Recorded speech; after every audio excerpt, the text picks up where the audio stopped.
DimeBank.org. Dean Cabinetry in Bolton. Beautiful kitchens for any budget. Dime Bank. Community banking lives here. Key Hyundai, Genesis of Milford and Middletown Chevrolet. Home of the 1 million mile powertrain warranty. Cloder Farms in Ellington. Best sheds at the best prices. American made custom furniture. We're worth the ride. Monaco Ford in Glastonbury and Niantic. Orthopedic Associates of Hartford. Make your move. Connect with the top orthopedic specialists at oahct.com. Sullivan Automotive Group, where Liam McNeely shops. Drive like a champion with Sullivan Automotive. And by Trantolo and Trantolo, Connecticut's personal injury law firm. Caravan sets and fires a three. Bang! He got it! Alex the Great! Coming up, we'll break down today's opponent, check scores from across the country, and go one-on-one with UConn head coach Dan Hurley. The countdown to tip-off begins as we head to our broadcast location. Here's Mike Crispino. Welcome to Milwaukee, Wisconsin, and the home of the Marquette Golden Eagles. UConn faces the top team in the Big East Conference beginning tonight. Both St. John's and Marquette are at 9-1, UConn 7-3 in conference play. They do not have Liam McNeely tonight. They have Hassan Diarra, who is under the weather, less than 100% with a knee problem. And they have Alex Caravan in a major shooting slump. So, Wayne, serious odds against the Huskies tonight here at Marquette. Yeah, this injury thing is just getting worse as Diarra continues to struggle with some tendonitis. And Alex Caravan's been in that big shooting slump, although he's had some really good games in his career against Marquette, including here in this building. And they've got a very experienced Marquette team to go against. Cam Jones has been just awesome as far as offense. Stevie Mitchell's doing it from three-point range and also doing it defensively with 154 deflections on the season so far. So this will not be easy tonight here in Milwaukee. Yeah, St. John's now 10-1 after the win over Providence earlier today. Have a half-game lead. Marquette with a win tonight would tie them on top of the standings. You're listening to UConn men's basketball on Learfield. We'll have the scouting report. We'll also have the full court press and Dan Hurley coming up. It's presented by Brown Paint, Darrison Scott. UConn fans, when it comes to sports injuries, do you know where the Huskies go? UConn Health, Connecticut's public academic medical center. Our doctors advance research and train future generations of healthcare experts. All while offering the latest in injury prevention, treatment, and performance improvement for athletes, for everyone. When it comes to UConn athletics, our physicians are their physicians and should be your physicians too. Make their doctors your doctors. UConn Health. Learn more at health.uconn.edu. At KeyBank, we know a small moment like, whoa, my kid's got a serious backhand, can lead to an even bigger question like, tennis campus how much? And that's the type of moment where we'll meet you to help you build a savings plan for expenses big and small so your money can make money. Mike, how's that sound? Sounds like match point. Sounds like love. We could serve up tennis puns all day. For every financial need, we'll meet you in the moment. KeyBank opens doors. KeyBank member FDIC. Husky men's basketball returns in 60 seconds. This is the UConn Sports Network from Learfield. The possibility of lung cancer can be pretty scary, especially if you're one of approximately 8 million current or former smokers at high risk. That's why SaveByTheScan.org wants you to know that now there's a breakthrough low-dose CT scan that can detect lung cancer early, and it only takes 60 seconds. You stop smoking, now start screening. For an easy quiz to see if you're eligible, visit SaveByTheScan.org. It could save your life. SaveByTheScan.org is brought to you by the American Lung Association's Lung Force Initiative and the Ad Council. The possibility of lung cancer can be pretty scary, especially if you're one of approximately 8 million current or former smokers at high risk. That's why SaveByTheScan.org wants you to know that now there's a breakthrough low-dose CT scan that can detect lung cancer early, and it only takes 60 seconds. You stop smoking, now start screening. For an easy quiz to see if you're eligible, visit SaveByTheScan.org. It could save your life. SaveByTheScan.org is brought to you by the American Lung Association's Lung Force Initiative and the Ad Council.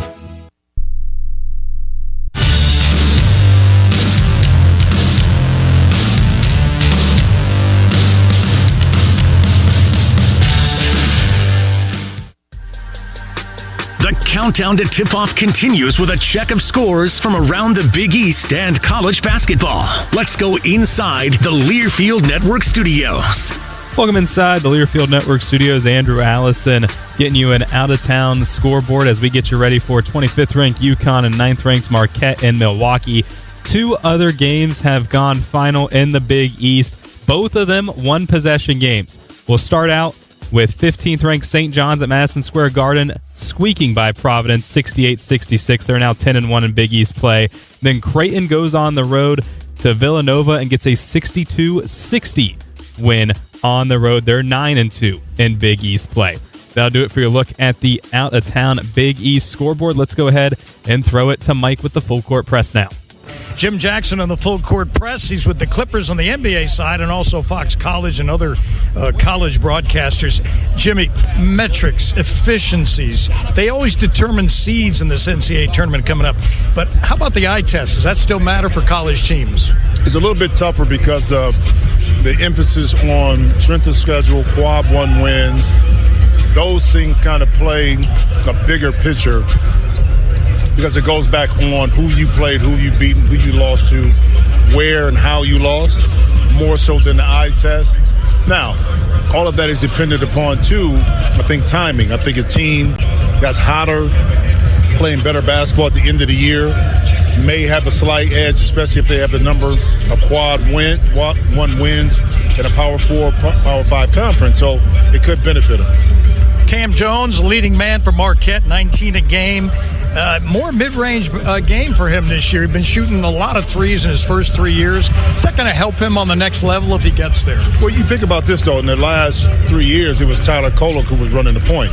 So he is a recipient on that second side of catch and shoot, or when the ball got moved to him, he was able to attack. But now that he's the point guard, it's a different role for him. So I think talking to scouts, too, he had to expand his game from not just shooting the threes, but trying to get to his spots. I think the mid-range bodes well for him in times when the three is not going, that he can still be able to get to that mid-range and pull up, even though that's not the most efficient side according to the analytics. That was your game. I remember that very well, and it was pretty darn good. All right, UConn, after that three-peat, they kind of stalled without Liam McNeely available. Can one man make the kind of difference that Dan Hurley needs in these last 10 games? That's a great question. It depends on who that one man is. And a player like Liam McNeely is very integral because he's a court spreader. He's a guy that also can make plays off the dribble. He can set up his teammates. So having him on the court also shifts the defense and forces teams to have to play the offense differently when he's involved in the actions. So, yes, one player can make a difference, and it's not always just scoring the ball. All right, solo ball, NBA prospects. He's only a sophomore, but he's double his production. He looks more and more like a guy that could play in the NBA. In between guard, doesn't have the big size, but can shoot the ball, strong, physical, athletic, and he's only going to get better. So I know some scouts are looking at defensively, he can still get better in certain terms, but he has the physicality and athleticism, and we know he can shoot the ball. Final question, Dan Hurley. Does he get too much attention for his sideline demeanor, and does it affect anything? Is that a rhetorical question? Because you know and I know, it's like Rick Pitino on the sideline, a Billy Donovan on the sideline, a Bobby Knight, a Gene Katie back in the day. Because they're such an anomaly, they stand out. Right. You're always looking for a reaction. Even his brother Bobby. Okay, nobody knew Bobby was like that until he started coaching. So it's warranted. He embodies it. He embraces it. But I think that he understands too that there are times when he has to pull that back in order to not jeopardize a situation where it affects his team. And that's the maturity of a coach. All right, Jim, appreciate the visit, man. Always good to see you. Always good to see you, too. All right, Jim Jackson. We'll be back with more scouting report coming up. UConn Marquette on Learfield. Are you traveling out of Bradley Airport and need a safe, reliable place to park your car? Trust your vehicle to Last Fly Off-Airport Parking, located on Route 75 in Windsor Locks. They have both valet and self-park options to fit any budget. Last Fly is open 24 hours a day and will get you to the airport on time, every time. Join their loyalty program to earn points for free parking, and be sure to ask about their corporate discounts. Save 20% by pre-booking online at lazfly.com. Last Fly is the official parking company and a proud supporter of UConn Athletics. Connecticut Business Systems, a Xerox company, is a proud sponsor of the Yukon Huskies. We're Connecticut's largest provider of leading Xerox office technology, workflow automation, managed print services, software solutions, and audiovisual technology. We operate locally to offer you superior service and support, combined with the most advanced technology available in the industry. Our sales professionals make it their business to understand yours. So please contact us today for a free office technology assessment. Visit us at cbs-gisx.com or call toll-free at 1-800-842-0009. Heard from Bridgeport to Willimantic, this is the Yukon Sports Network from Learfield. I'm a pretty great multitasker. I can wash dishes and do laundry. I can roller skate while walking my dog. I can even order lunch while doing my homework. But I can't use my phone while driving. A distracted driver is one of the leading causes of death in the United States. So when it comes to driving, please, don't be a multitasker. Don't drive distracted. A message brought to you by the National Highway Traffic Safety Administration, Project Yellow Light, and the Ad Council. All right, son. Time to put out this campfire. Dad, we learned about this in school. Oh, did you now? Okay. What's first? Smokey Bear said to. First drown it with a bucket of water, then stir it with a shovel. Wow, you sound just like him. Then he said, if it's still warm, then do it again. Where can I learn all this? It's all on SmokeyBear.com with other wildfire prevention tips, because only you can prevent wildfires. Brought to you by the USDA Forest Service, your state forester, and the Ad Council.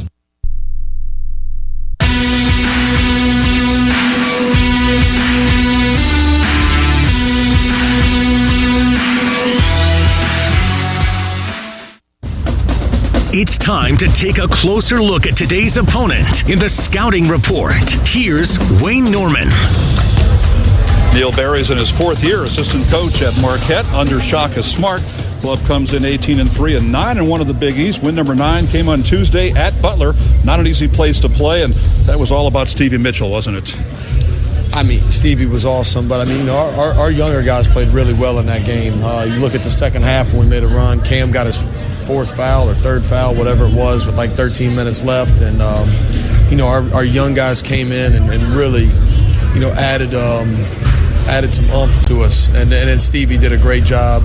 Obviously had a stretch there where he scored a lot, and defensively we all know what he is, and but he was awesome for us. I mean, you've been in this league a lot longer than I have, or part of it. Like, it's to win on the road in this league, man. You take any one of them you can get at any point. So. And even with the aforementioned Cam Jones on the bench for a long period and with the foul trouble, you still shot 55% from the floor. What were some of the things that worked offensively for you in that second half? I mean, I think our guys just did a really good job of running the stuff we did with good pace, and we were able to get in the paint, and from that point we were able to get fouled and create high-quality shots. I mean, that's something that, if we feel like we can get in the paint, then, we got good players, and we got to make the right decisions when they get in there. But against Butler, they did. So, that's a huge thing. I mean, it's for any team, but obviously for us, it's a big thing if we can get in the paint and have some success, and we did. So you won the game despite being out-rebounded by 5. Rebounding's been a bit of an issue, -2 on the glass in Big East games. How do you win despite not being a good rebounding team? I mean, it's obviously we'd like to be better. It's not something we're like not paying any attention to. But we've done a good job of creating turnovers. And I think if you look at the stat sheet, that's been a big positive for us. That's, we typically get more shots than the other team, and then that's been one stat that has done it. We don't turn it over a lot, and we've been able to turn teams over a decent amount. So, is Cam Jones taking fewer three-pointers this year and looking to attack the rim more? Man, no, I think he just takes what's given to him, and I think teams have, guarded him all different ways. It's been different for me and teams in our league because they've known him as one player, and now he's kind of a different version of himself. So everybody adjusts to that, but he takes what they give him. You had the great Tyler Kolak, leading Big East assist man last year, now with the Knicks. Does Cam, the guy that picks up that slack from assisting? Yeah, he does. I mean, he's done a great job up to this point, but Cam's Cam. He's not Tyler, and I mean, he's got to be himself, and that's what he's done a great job of to this point. So, but we got to do it again tonight, like I said, last time I've talked to you, it ain't been good for us. So we got to be sure hopefully we can change that tune a little bit. But I mean, you guys got an incredible program. It's gonna be a war tonight. So, Neil, I want to ask about the Marquette theory under Shaka Smart. It's amazing to look at your roster and see that you're the only team in the country that has no Division I transfers. You build from within. How do they do that and continue to be successful? I mean, there's a lot that goes into that question. We got fortunate with some timing with some things, but coach's whole thing is to work like every single day to develop relationships, to grow our guys, and hopefully that leads to victory.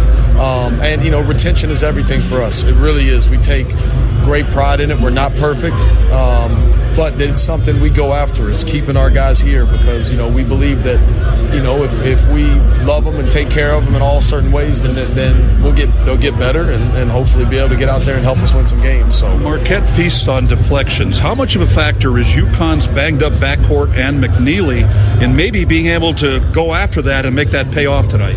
I mean, it's huge. And we've got to be able to get our hands on the ball. And UConn's a hard team to do that because of the way they run their offense. So it's going to be it's a challenge for us. But I mean, those guys. I mean, everybody's banged up right now. And McNeely looks like he's moving around pretty good in warm up. So I'm sure he'll be juiced and ready to go. But man, just this time of year. But those guys over in that locker room, they've won a lot of games and been in a lot of wars when they probably weren't feeling 100%. So it's going to take a great effort from our guys, and we got to fight every possession to see if we can get our hands on the ball. Give me one key. What's number one on the blackboard to beat UConn tonight? Play harder than them. Or two. Play harder than them. You got to match their intensity. You can't, they can't let them come in here and play harder than us. That's. It's not rocket science. It's, both teams have great cultures and identities to who they are, and we've got to be sure that we match and exceed their energy and their effort tonight. If we do that, then we'll see what else happens. But that's probably the most important thing. Neil, always good to see you. Thanks, my friend. Thanks, Wayne. Have a good one. Neil Berry, fourth-year assistant coach at Marquette. Up next, the head coach of the Huskies, Dan Hurley. He'll be talking to Mike Crispino from Brown, Penderas, and Scott. This is UConn Basketball on Learfield. Is your retirement game plan a well-executed play or a Hail Mary pass? Hi, I'm Jake Dozer, certified financial planner. At Johnson Brunetti, we've helped over 5,000 families prepare for and live in retirement. And now we're proud to be the official wealth management sponsor of the UConn Huskies. Visit us at johnsonbrunetti.com and get free financial planning books and resources. Johnson Brunetti, retirement and investment specialists. Johnson Brunetti is a marketing name for the businesses of JB Capital and JN Financial. Investment advisory services offered through JB Capital, LLC. Insurance products offered through JN Financial, LLC. Planning a move? Let Lippincott Van Lines, the official mover of the UConn Huskies, take the worry and stress out of your relocation. Whether you're moving across the country, across the world, or just across the street, Lippincott Van Lines will handle your packing, moving, and storage needs with the care and quality they deserve. If the UConn Huskies football team can trust Lippincott to get their gear to the field on time, you can trust them to get your items where they need to be. Call Lippincott Van Lines today for a free estimate at 800-245-8563. Connecticut is Husky Nation. This is the UConn Sports Network from Learfield. Hi, I'm Ryan Blaney, a third-generation race car driver, and I dedicate a lot of my time going fast. But when my grandpa was diagnosed with Alzheimer's, it was a very unexpected bump in the road for us. It's important to notice if older family members are acting differently or having trouble with routine tasks. Early detection of Alzheimer's can give your family time to explore support services and access available treatments. If you or your family are noticing changes, it could be Alzheimer's. Talk about seeing a doctor together. Visit alz.org/time to talk. A message from the Alzheimer's Association and the Ad Council. You say you never give in to a meltdown and never fill your feed with kid photos. You say you'd never put a pacifier in your mouth to clean it and never let them run wild through the grocery store. So when you say you'd never let them get into a car without you there, no, it can happen. 1 in 4 hot car deaths happen when a kid gets into an unlocked car and can't get out. Never happens. Before you leave the car, always stop, look, lock. Brought to you by NHTSA and the Ad Council.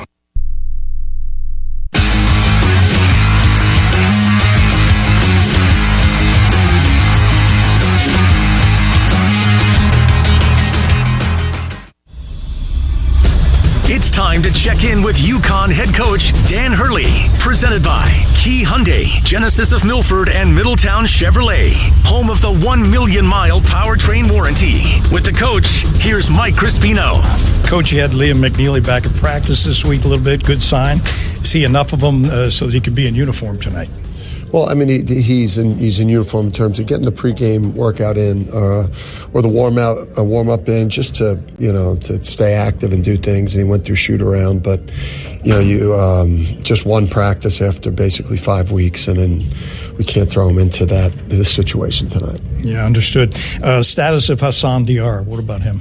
Yeah, we just got to see how he feels, and obviously what his threshold for pain is. The medical people have told us that it can't get worse, and and that rest isn't necessarily going to help him. So he's got to see how much he can give us, and if he can't go, then it's all going to fall on Aiden. Terrace Reed, second half, DePaul, pretty encouraging. Yeah, he had been in a little bit of a swoon there from that Xavier home game where he had a great game, and that's the version of him that we need for us to be successful. We're not going to win games without that type of force and production. And tonight, they're going to be pressuring us so much on the perimeter that we've got to be able to throw the ball inside. Yeah, Jalen Stewart now, in 3 of the last 6 games, 14-plus points. Are you seeing some growth there? Yeah, I mean, we definitely see growth. He's had some great games. The Creighton game, the Villanova game. The other night he saved us the other day with his offense. Just him and Solo just continuing to improve their defense. And again, I think this even though this is really tough to go through, when Liam does get back, I think it's going to make us a stronger team. Yeah, you've won 11 of 14 here over this stretch. Can winning, no matter what the margins or the metrics say, become a positive habit that can really carry this team forward? Yeah, I mean, when you don't have 4 draft picks like we had last year, and you lose a lottery pick who's a tough winning player, it affects your whole team. It forces other people into more uncomfortable positions, and so I think right now for us it's just try to find a way in this game here to fight our tails off and see if we could have a chance to steal this one here. It's going to obviously be a very challenging environment, challenging game. But I do think that we've been toughened up by this last 5 weeks or so. Yeah, resilient is a good word. I like when I hear that, even though you didn't say it. Cam Jones, first 3 years here, a lot of 3-point shots for him. Now he's more of a point guard. Is that a sign of him becoming a more well-rounded, more dangerous guy? Yeah, he's as good as any guard in the country, and that's the I wish I had Jordan Hawkins for 4 years or Steph Castle for, it's the benefit of being able to, have players that play for you for 4 years. And you see in the fruits of that. The guy doesn't have really any holes in his game, and he's a killer. So, and obviously he's not a big fan of UConn. So, we've got to be ready to meet the challenge with him. Yeah. In the category of love him if he's on our team, but hate him if he's an opponent, there's Stevie Mitchell. He's played 122 college games.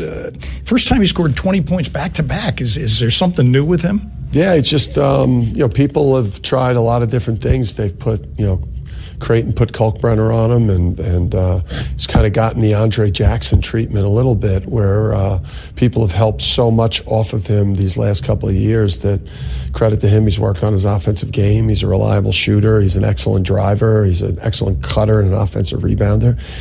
He's one of the best winning players, in college basketball. And then on the other end of the court, if it wasn't for Kalkbrenner, he would have been Big East Defensive Player of the Year already multiple times. And David Joplin is a guy that's played 126 games here at Marquette. He can be pretty explosive. Had a 30-point game, a 29-point game. How important is he to the Golden Eagles? Does that mean this is his last year? I hope so. Yeah. Our guys tend to come and go quicker for the most part. Yeah, he's a tough player, a tough matchup. When he's making the threes, it makes it just a really tough task because he could take you in the mid-post and, he could drive you, and he finishes at the rim, and he also gets on the offensive glass. And he's a really smart player who understands his identity. So, we need to find a way to get like Joplin Jones, Ross, Stevie Mitchell to have like below average games tonight. Yeah, is that the key in this game, to try to control what they try to do to you in terms of taking it away, turning you over, getting free points? Yeah, I mean, listen, if we turn the ball over, it's going to get messy out there. I would take shot clock violations tonight, over obviously the pick sixes. But that's the challenge with just Haas being banged up and not having the opportunity to even utilize Ahmad some versus a team that pressures like this. And then obviously there's going to be a lot that's going to fall on Aiden tonight, at point guard in this environment. All right, Coach, good luck. Thanks. Thanks. Stan Hurley. We'll be back with the starting lineups in the opening tip. It's UConn in Milwaukee against Marquette on Learfield.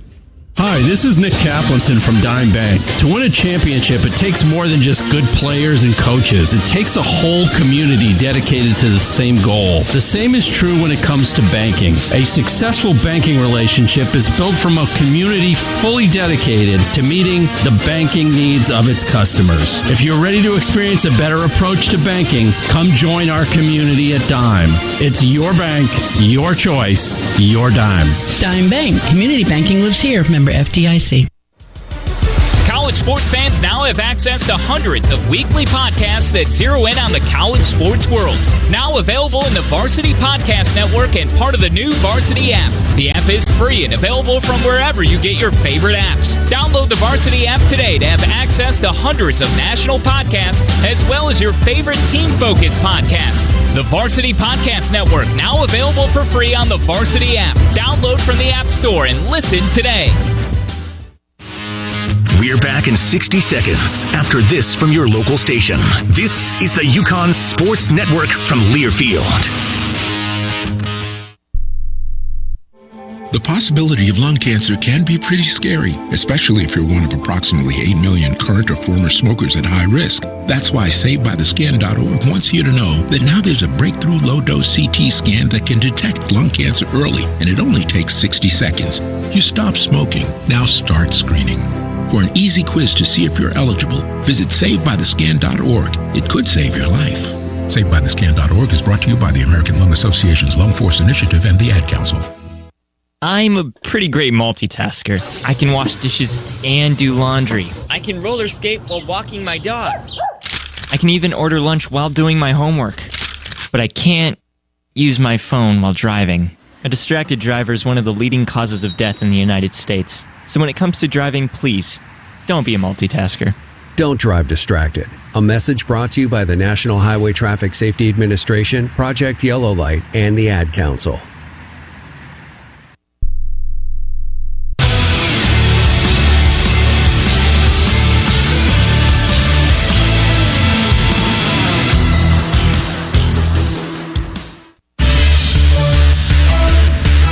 Home of the 6-time national champions. This is UConn Huskies men's basketball. Sampson with a dribble handoff to DR, and they go pick and roll to Sampson. Oh, right-hand crusher. Play-by-play coverage of today's game is presented all season long by Key Bank, the exclusive retail bank of UConn men's basketball. Today's game is also sponsored by Awaken 180 Weight Loss, your long-term solution for weight loss. Brown, Painderis, and Scott. With BPS Lawyers, you get more than a lawyer. You get a law firm. Connecticut Business Systems, a Xerox company. Beyond the expected. The Connecticut Lottery. Visit ctlottery.org. Dean Cabinetry in Bolton. Beautiful kitchens for any budget. Dime Bank. Community banking lives here. Last Fly Airport Parking. We've got lots to offer. Lippincott Van Lines. The definition of moving excellence. Key Hyundai. Genesis of Milford and Middletown Chevrolet. Home of the 1 million-mile powertrain warranty. Cloder Farms in Ellington. Best sheds at the best prices. American-made custom furniture. We're worth the ride. Monaco Ford in Glastonbury and Niantic. Orthopedic Associates of Hartford. Make your move. Connect with the top orthopedic specialists at OAHCT.com. SeatGeek. Whether you're buying or selling basketball tickets, SeatGeek is the place to do it. SeatGeek. So so Huskies fans can fan. Sullivan Automotive Group, where Liam McNeely shops. Drive like a champion with Sullivan Automotive. Trantolo and Trantolo, Connecticut's personal injury law firm. UConn Health, the official healthcare provider of UConn Athletics. Make their doctors your doctors. And by WFSB. Trust Connecticut's largest, most experienced team of meteorologists. The First Alert Weather Team. Only on Channel 3 Eyewitness News. Ball steps into a three. Bang! He hit it. Silky smooth solo for three. We're minutes away from tip-off. Let's go to our broadcast location. Alongside Wayne Norman, here's Mike Crispino. From Fiserv Forum here in Milwaukee, it's UConn and Marquette. Huskies have won 4 of the last 5. Starting lineups brought to you by Dean Cabinetry in Bolton. Beautiful kitchens for any budget. For the Huskies tonight, Hassan Diarra, the fifth-year guard, 6'2", 195. Solo Ball, sophomore guard, 6'3", 190. Jalen Stewart, sophomore forward, 6'7", 210. Alex Caravan, redshirt junior forward, 6'8", 225. And Samson Johnson, senior center, 6'10", 225. Huskies coached by Dan Hurley come in with a record of 15-6, 7-3 in the conference. Shaka Smart is the head man at Marquette. The Golden Eagles will start Cam Jones, a senior guard from Memphis, Tennessee, 6'5", 205. Chase Ross, a junior guard from Dallas, Texas, 6'5", 210. Stevie Mitchell, senior guard from Reading, Pennsylvania, 6'3", 200. And Ben Gold, a junior forward from New Zealand, 6'11", 235, as well as David Joplin, a senior forward, 6'8", 225 from Milwaukee. More X's and O's coming up. Wayne Norman's keys to the game in the opening tip. Follow 10 seconds for station ID and these messages. This is UConn men's basketball on Learfield, presented by Brown, Panderas, and Scott.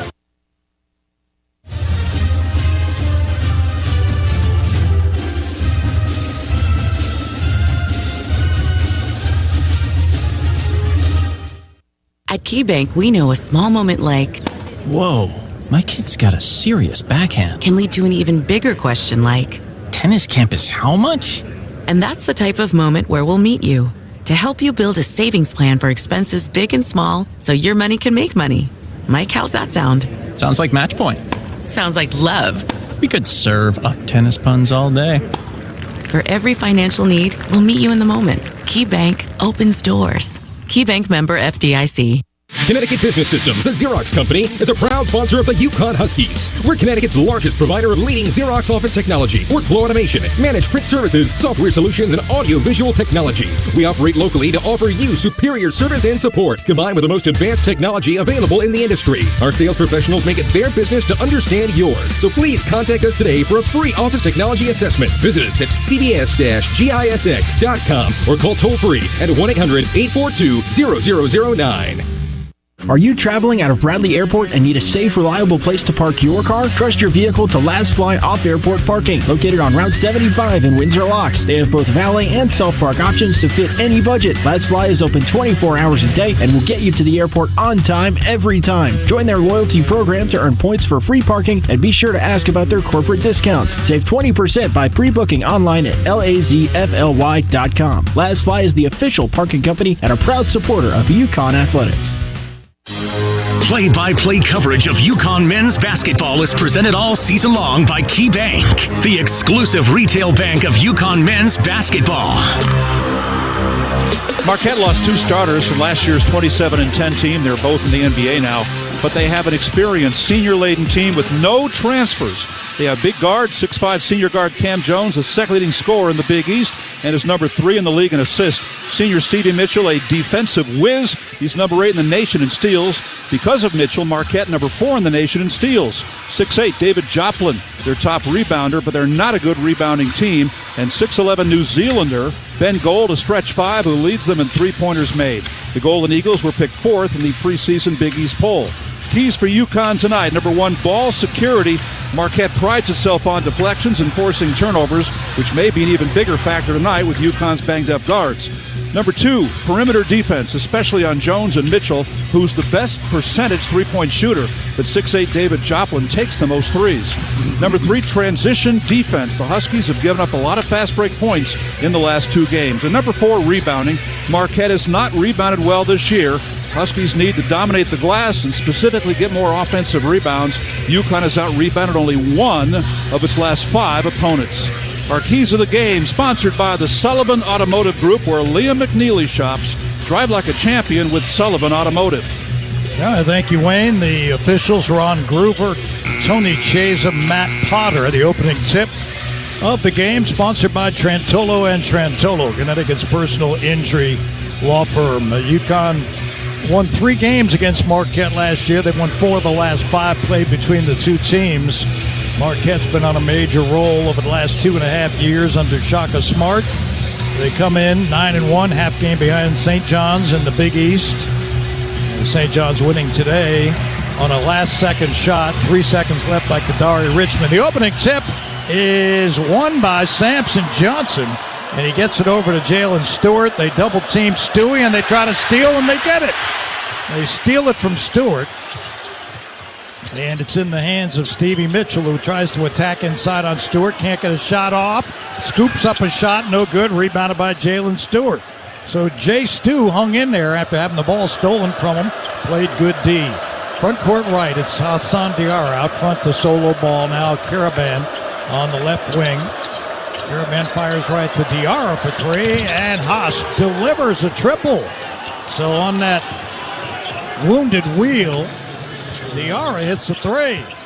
UConn leads 3-0. Chase Ross tried to attack Karaban. Duck under.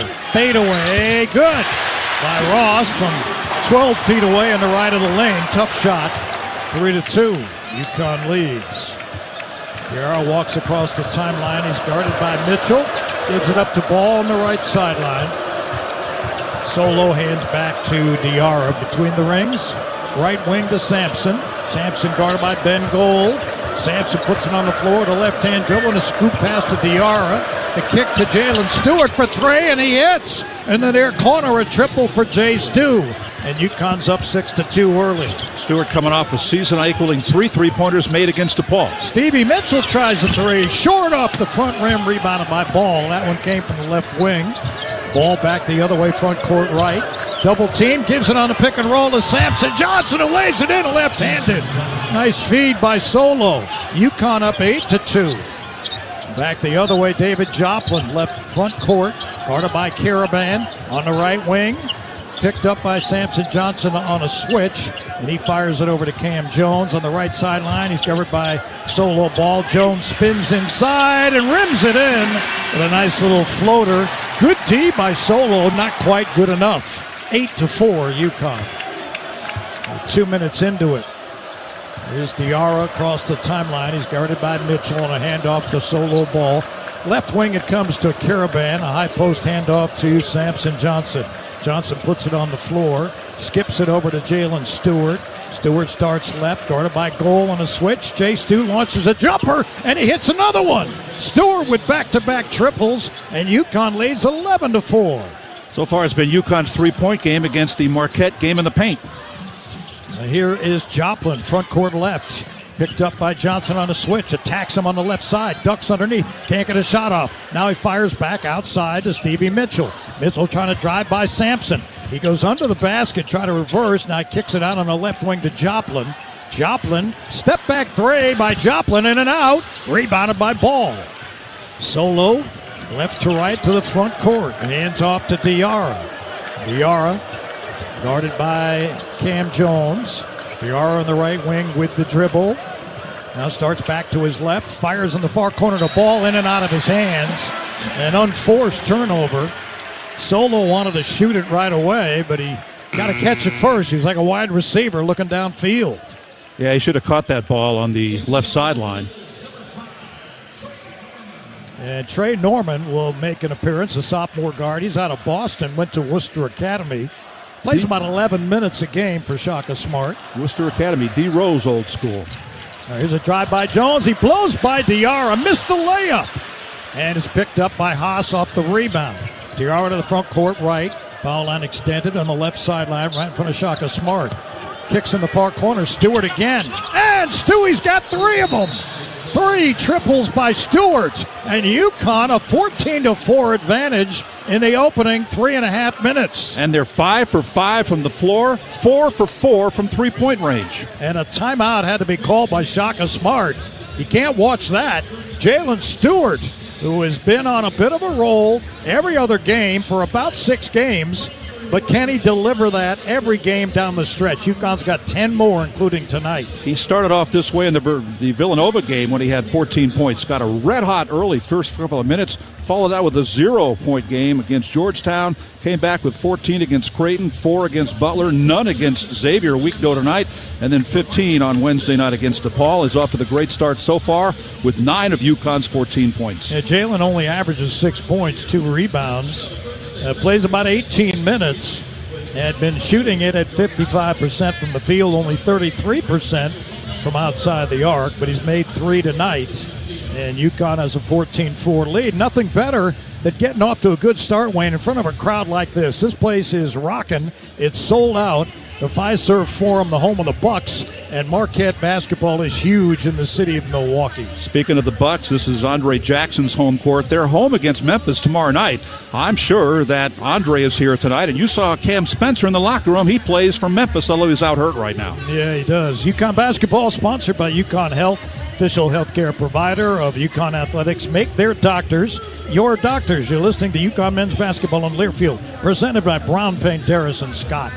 When severe weather rolls in, every second counts. That's why you trust the largest team of local weather experts and First Alert Live Radar. Heavy rain moving toward the Hartford area. Connecticut's only live radar tracks storms border to border and right down to your street, giving you the first alert anytime, anywhere. We're expecting thunderstorms to develop. First Alert Live Radar from Channel 3. Because when seconds count, having a First Alert is everything. Power Station Events is the official production partner of the UConn Huskies, the ultimate one-stop source featuring audio, video, lighting, staging, talented DJs and musicians, photography and videography, stunning decor and florals, and much more. As we celebrate our 40th anniversary, we want to thank UConn Nation as we look forward to the next 40 years. Visit us at PowerStationEvents.com and let us help you plan your next awesome event. Aw, shucks, the game's on TV, but I can't listen to the call of my favorite team broadcasters. Never fear, Sync My Game is here. Sync My Game? Yes, Sync My Game. If you have a DVR and streaming device, head to syncmygame.com from Learfield. It's never been easier to hear the impassioned voices of your favorite radio crew synced with the TV. Wow, thank you, Mr. Just remember, syncmygame.com. The Huskies live here. You're listening to play-by-play coverage of UConn men's basketball, presented by Key Bank. UConn basketball brought to you by Connecticut Lottery. Play the limited edition UConn Championship scratch ticket today. Overall odds 1 and 3.54. Must be 18 or older. Problem gambling helpline is 888-789-7777. Huskies on a 6-0 run. It's a Jalen Stewart 6-0 run with back-to-back threes. He's 3 for 3. All right, Marquette in their home gold uniforms, trimmed in blue. It's Cam Jones, top of the three-point arc, working on Diarra, trying to blow by him. Overpowers and puts it up, and a foul is called on Haas, and he's upset. It was a late whistle, but that looks like what they're going to do. They're going to attack Diarra physically because Haas is limping around a little bit with a sore right knee, pardon me. And so Cam Jones gets himself to the line to shoot the free throws, where he's 71.5%. He makes the first. He's so good at drawing fouls. That's what he did that time. Is so far, we've been seeing an attempt to get the ball inside a lot, although Marquette has taken 2 threes and missed them, but they've been getting the ball in the paint like Jones just did. All right, Jones missed the second one of 2, rebounded by Jalen Stewart. 1-3-1 pressure by Marquette. They get it to Solo Ball, across the court, and he threw it away. And it's picked off by Chase Ross. Ross front court, left, hands over to Cam Jones, guarded by Samson Johnson. Foul line extended on the left sideline. Right hand dribble in on Sam. Can't get the shot off. Kicks it in the far corner. Wide open for 3. No good. Rebounded by Joplin over Ball. And now Joplin spins on Karaban, and Karaban blocked him.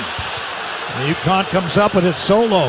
Ahead to Caravan. Into the front court, and he fires it left. It's intercepted and knocked out of bounds by Chase Ross. And UConn will have it with 24 to shoot. 15 and a half left in the first. 14-5 UConn. Crowd booing. They thought there was a foul on that play on Caravan, who got credited with the block, but the way it worked out, good defense by AK. All right, Solo looks to inbound and having trouble. Gets it into Caravan. Caravan outside to Diarra. Between the rings, straight on the basket, Haas. Haas fires it right to Ball. Gets it back. Man-to-man by Marquette. Haas starts right. Now back to his left. Cut off. Back to Stewart. Stewart starts to his right. Crossover move. Spins in traffic. Ducks underneath. Fade away short. Rebounded by Ross. UConn's first miss. Ross on a run. Right down the lane. Missed the dunk. Ben Gold came in for the rebound. Knocked it off Jalen Stewart.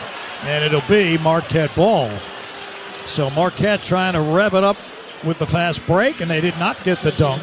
Mahaney comes in for Diarra, who limps over to the sideline after playing 5 minutes to start this one. He did make a three, the first bucket of the ball game. Mahaney averaging 12 points a game the last couple of games. Marquette starting 2 for 9. All right, Cam Jones to our left on the baseline to the UConn bench. They get it into Gold. He's guarded by Samson Johnson. Hands back to Jones. They double him for the moment. Back to Gold outside the arc. He dribbles to the right corner. No good. Jones on a dribble penetration on Johnson. Puts a shot up, and a foul is called on Sampson. Now, wasn't much there, but a foul is called, and Jones will go to the basket. He's left-handed. Always tough to guard a lefty. And Cam Jones out of Memphis, Tennessee, will go to the line here, I believe, to shoot 2. Usually, when Johnson gets his first foul in the first half, they bring Terrace Reed Jr. in. And now he's just getting up. Took this one long to get him up. And Jones misses the free throw. He just missed his last 2. This is a 74% free throw shooting team, Marquette. They've only made 20 more than their opponents. There's 6 on the season. There's 6 in the Big East in free throw shooting. All right, Jones, another one. This one rolls in off the front rim. 14-6, UConn. Here's Mahaney off the inbound. Gives it up to Stewart. Stewart picks up his dribble, fires it to Caravan and threw it away. Not good. Stewart picked up his dribble. You can't do that when you're up against pressure, and the Huskies turn it over. 4th turnover for the Huskies already, and we've just played 5 minutes. Marquette opponents average 16 turnovers a game, most in the Big East. All right, Jones back outside in the hands of Trey Norman. Gets it back between the rings at the right wing, guarded by Mahaney. Now a switch. Stewart tries to guard Jones. He works inside, kicks to Gold, way in the corner. Missed the 3. Rebounded by Marquette, though. That can't happen. Trey Norman got in there on the offensive glass. UConn got out-rebounded, and that's been one of their issues this season. As Marquette will get a chance to shoot 2 and stop the clock. Jaden Ross will come in for UConn. Well, there's been some offensive rebounds lately. Part of that because Marquette shooting so poorly, 2 for 10. But the overall rebounding edge is 6-4 in favor of UConn. But 3 of the 4 Marquette rebounds are offensive, including the one that ended up drawing this foul. All right, Trey Norman missed the free throw. He's only 3 for 10 on the season before that one. Mahaney got the foul. It's his first. And Diarra's coming back in. Who's he coming in for? Solo ball. So Dan Hurley, I think, is going to work guys in and out quickly, it looks like, to keep people fresh. And here's Norman's second one. That one rims in and out, and it's rebounded by Caravan. They're 2 for 6 from the line. All right, Caravan works across against the defense, gives it up. They go to Mahaney across the timeline, and he has it at the Marquette logo center court. Front court right, UConn shoots for the basket where the Golden Eagles bench is. Diarra back in there, starts to his left on the left sideline. He crosses right, fires it left to Ross. Far corner, Mahaney for 3, and he hit the back of the backboard. And let's see, it was not blocked. Or Dan Hurley thinks it was.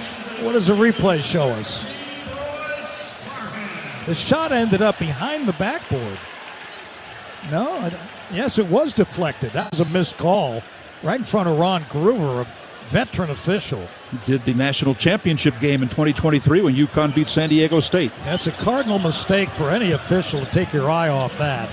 Now here's Jones trying to work on Diarra. Goes baseline and almost got it stolen.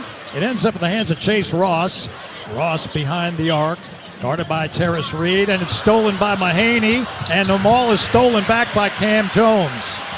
And Jones ends up with it in the backcourt for Marquette. Jones, left sideline, guarded by Mahaney, starts to his right, picked up by Caravan, spins in traffic, floats it up and missed it. And a rebound taken down by Marquette and a foul on UConn. They're getting bullied right now. Royce Parham, a freshman, got in on the offensive glass. That has got to stop or UConn's going to be in trouble tonight. And they're in trouble right now because they're already shorthanded in the backcourt, and that was the second foul on Mahaney. So they've been drawing fouls after a missed shot and an offensive rebound. Yeah, UConn has not been a great rebounding team this year. Not like they were last year when they were +9 most of the season. Here's Parham's free throw, and that rims in and out. The guards have rebounded better lately, particularly Solo Ball. He's had 7.3 rebounds a game in the last 3 games. Yeah, UConn leading 14-6. 13-19 to go here in the first. Stevie Mitchell comes back in. We sit about 25 rows up across from the UConn bench. We're way back there. This is where NBA radio is as well these days, and NBA TV. They've moved him off the floor. And Parham got that one to go. Rimmed it in. 14-7 UConn. Here's Ross and Diarra. They work across the timeline to the right. Hassan guarded by Stevie Mitchell. Mitchell right in his shirt, bumping. Haas starts back to his right, kicks it to Caravan. Caravan out front to Diarra. Diarra, crossover, drives to his right, backdoor cut to Ross, and it's thrown out of bounds for the 6th turnover. One thing Marquette does very well, they deflect a lot of balls. They talk about it, and then they execute it. They've done a really good job keeping Caravan out of the mix. Alex has taken more shots in the last 3 games, but he hasn't taken a shot yet. Joplin, the primary defender. He's in his worst slump of his career right now in his last 2. Here is Jones, guarded by Reed outside the arc. Jones works to the right sideline, try to set him up. They ISO, goes to the basket, he scoops it up and in. What a shot. Reed did the best he could, but Jones was able to convert. It's 14-9 UConn. 5-0 run for the Golden Eagles. All right, Diarra has the ball stolen by Mitchell, and it's knocked out of bounds. Right in front of the TV crew. Gus Johnson, Jim Jackson on it tonight for Fox. And ball will inbound on the right sideline as Chase Ross will come in, the junior. As expected, Cam Jones is a load. He's got 6 of the 9 points by Marquette. They might be tied right now if they can make their free throws. They're 3 of 8. All right, DR off the inbound, across the timeline, left to right. Starts to his right. Fires at the far corner to the ball for 3. And Solo delivers a 3 right in front of the Marquette bench. UConn 17-9. Back the other way, Ross quickly. Fires it outside. There's Joplin attacking Caravan. Caravan blocked it. It ends up in Parham's hands and back in Mitchell's hands. A corner 3, airballed. Who's got it? It's Ross. Jaden on a run out, front court right. Pulls up on the left sideline. Mitchell tries to steal it from him. Ross on a backdoor cut to Ball. Ball hands to Reed, and Reed lays it in left-handed. Nice feed by Solo Ball. 19-9 UConn.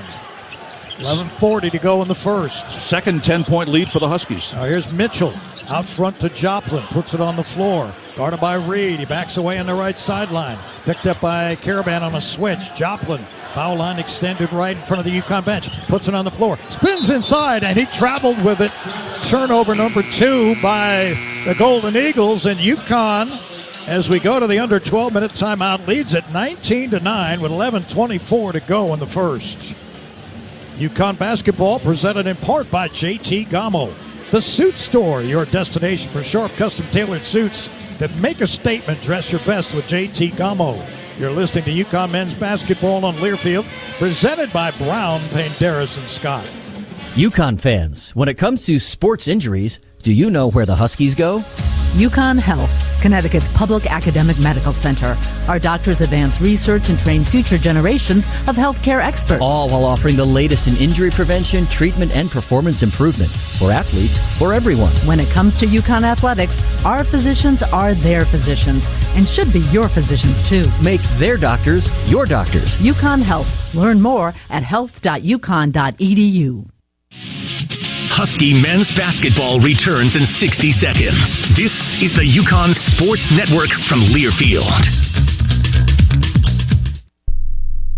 All right, son. Time to put out this campfire. Dad, we learned about this in school. Oh, did you now? Okay. What's first? Smokey Bear said to. First drown it with a bucket of water, then stir it with a shovel. Wow, you sound just like him. Then he said. If it's still warm, then do it again. Where can I learn all this? It's all on SmokeyBear.com with other wildfire prevention tips, because only you can prevent wildfires. Brought to you by the USDA Forest Service, your state forester, and the Ad Council. Hi, I'm Ryan Blaney, a third-generation race car driver, and I dedicate a lot of my time going fast. But when my grandpa was diagnosed with Alzheimer's, it was a very unexpected bump in the road for us. It's important to notice if older family members are acting differently or having trouble with routine tasks. Early detection of Alzheimer's can give your family time to explore support services and access available treatments. If you or your family are noticing changes, it could be Alzheimer's. Talk about seeing a doctor together. Visit alz.org/time-to-talk. A message from the Alzheimer's Association and the Ad Council.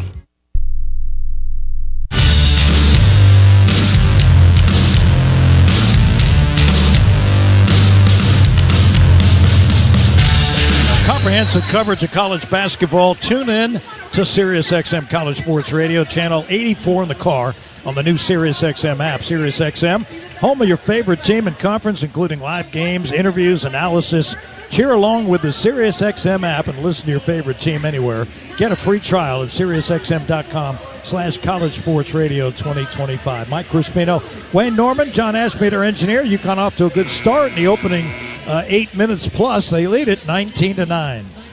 A couple of cool things happened before the game began. The number one, after they finished the starting lineups and introduced Coach Shaka Smart of Marquette, they said, and something about the best sixth man of the Big East, and they mentioned the Marquette student section. I don't remember a PA announcer in pregame warm-ups ever saluting the student section, so they put the overhead camera on them and they all cheered. But during the sequence where they did the national anthem, they had an actual bald eagle on the court. A young lady was holding it. Every now and then the bald eagle would flap its wings. I kind of hoped it would fly. It did not, but it was pretty cool to see that here. Marquette is, or are, the Golden Eagles. I think the last time I saw a flying eagle in person was at the 2011 Fiesta Bowl on New Year's Day out there in Phoenix. They had it going from one side of the stadium to the other. It was pretty exciting to see that, and to be honest, to be about 100 feet away from the eagle here was exciting too. Zade Lowry has come in, the sophomore guard from Springfield, Missouri for Marquette. They go full court pressure now as Jaden Ross trying to inbound the ball and having his trouble, and he gets it into Diarra, and they turn it over again. UConn looks like a high school team, the way they're having trouble with these pressures by Marquette. How many turnovers, Wayne? I'm losing track here. You got two hands, seven of them. 7 turnovers and 7 made field goals. They're 7 of 9 from the floor with 7 turnovers. They've held Marquette to 3 for 14 shooting, 21%. All right, Chase Ross gets it into Cam Jones. Outside the arc, starts to his right. He's a lefty, fires it left. And a long jumper is off the rim, no good. Rebounded by Ross. That was Lowry's shot. Ross ahead to Diarra. And Diarra on the right sideline starts back to his left. Started by Jones. Diarra backs away on the left hash in front of Shaka Smart. Starts to his right on a screen by Karaban. He pumps it down low to Reed, and they throw it away again. UConn, 8 turnovers in 9 minutes. But speaking to that poor shooting by Marquette, now 3 for 15 from the floor, they only have 3 points off all those turnovers. Yeah. An opportunity for more here. The Huskies have been lucky, that's for sure, so far. Cam Jones across the timeline, right to left on the right sideline with a right-hand dribble, picked up by Terrace Reed off a switch of a screen. Jones, he's left-handed, kicks it in the far corner to Lowry, trying to drive it inside, and Lowry's shot no good, and a foul is called. I believe it's on Reed. A shot by Chase Ross, pardon me. I mean, it was a bad shot selection. The fact that he attacked from where he was and came to the left, but he got away with it because Reed fouled. So each of the bigs now have 1 foul, Johnson and Reed, and once again, Marquette goes to the line. They've made 3 field goals. They've made 3 free throws, 3 of 8. All right, so it's Ross on the line. Ross makes the first free throw. He's a 75% free throw shooter. And he's made 13 of his last 16 before that make. Marquette, a record of 18-3. He's won 3 in a row coming in. UConn has won 11 of their last 14. Coming out of Maui. Missed the second one. Rebound by Jalen Stewart. And Jalen hands it over to Diarra. Diarra still in the backcourt. Picked up by Mitchell, who is reaching in, and he's got called for a foul that time. Ron Groover saw the reach in and made the call, which is really unusual because Hassan was 42 feet away from the basket. They've just had a little reach in, and there's a whistle. They've had their best defender on Diarra the whole game, and he's trying to deny him getting the ball in the first place. All right, Solo gets it into Caravan. He fires it right to Diarra. Front court right. UConn shoots where the Marquette bench is. Here's Caravan in the far corner to Ball. Ball backs away at the hash, gives to Diarra. Under 10 to shoot. Diarra spins traffic, and a foul is called on UConn. A moving screen on Caravan. That's 6 team fouls on UConn, only 1 by Marquette. 3 stops in a row. Marquette calls a kill. A lot of schools do that too. UConn's done it over the years too, and that is 3 stops in a row. So it'll be Marquette ball. Headed toward the 10-minute mark, midway here in the first half. UConn leading 19-10. Here's a drive by Jones, and another foul is called. This one on Diarra, and that one to me was a flop because the dribbler just shook his head back. All right, so here's the problem. UConn's already thin in the backcourt. They've got 2 guards, Mahaney and now Diarra, with 2 personal fouls, and we've only played 10 minutes in the first half. Well, you're going to have to stop fouling. That's it. And you're going to have to stop. They're going to. What do we have here? We have a stoppage in play, and the teams are going to the coaches to huddle. Not sure what we have here.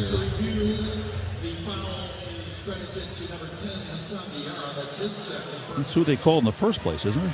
Yeah, I believe so. I think they just confirmed it. Anyway, UConn has foul troubles. They've been fouling too much most of the year. They're putting this Marquette team on the line with 10:08 to go in the first half.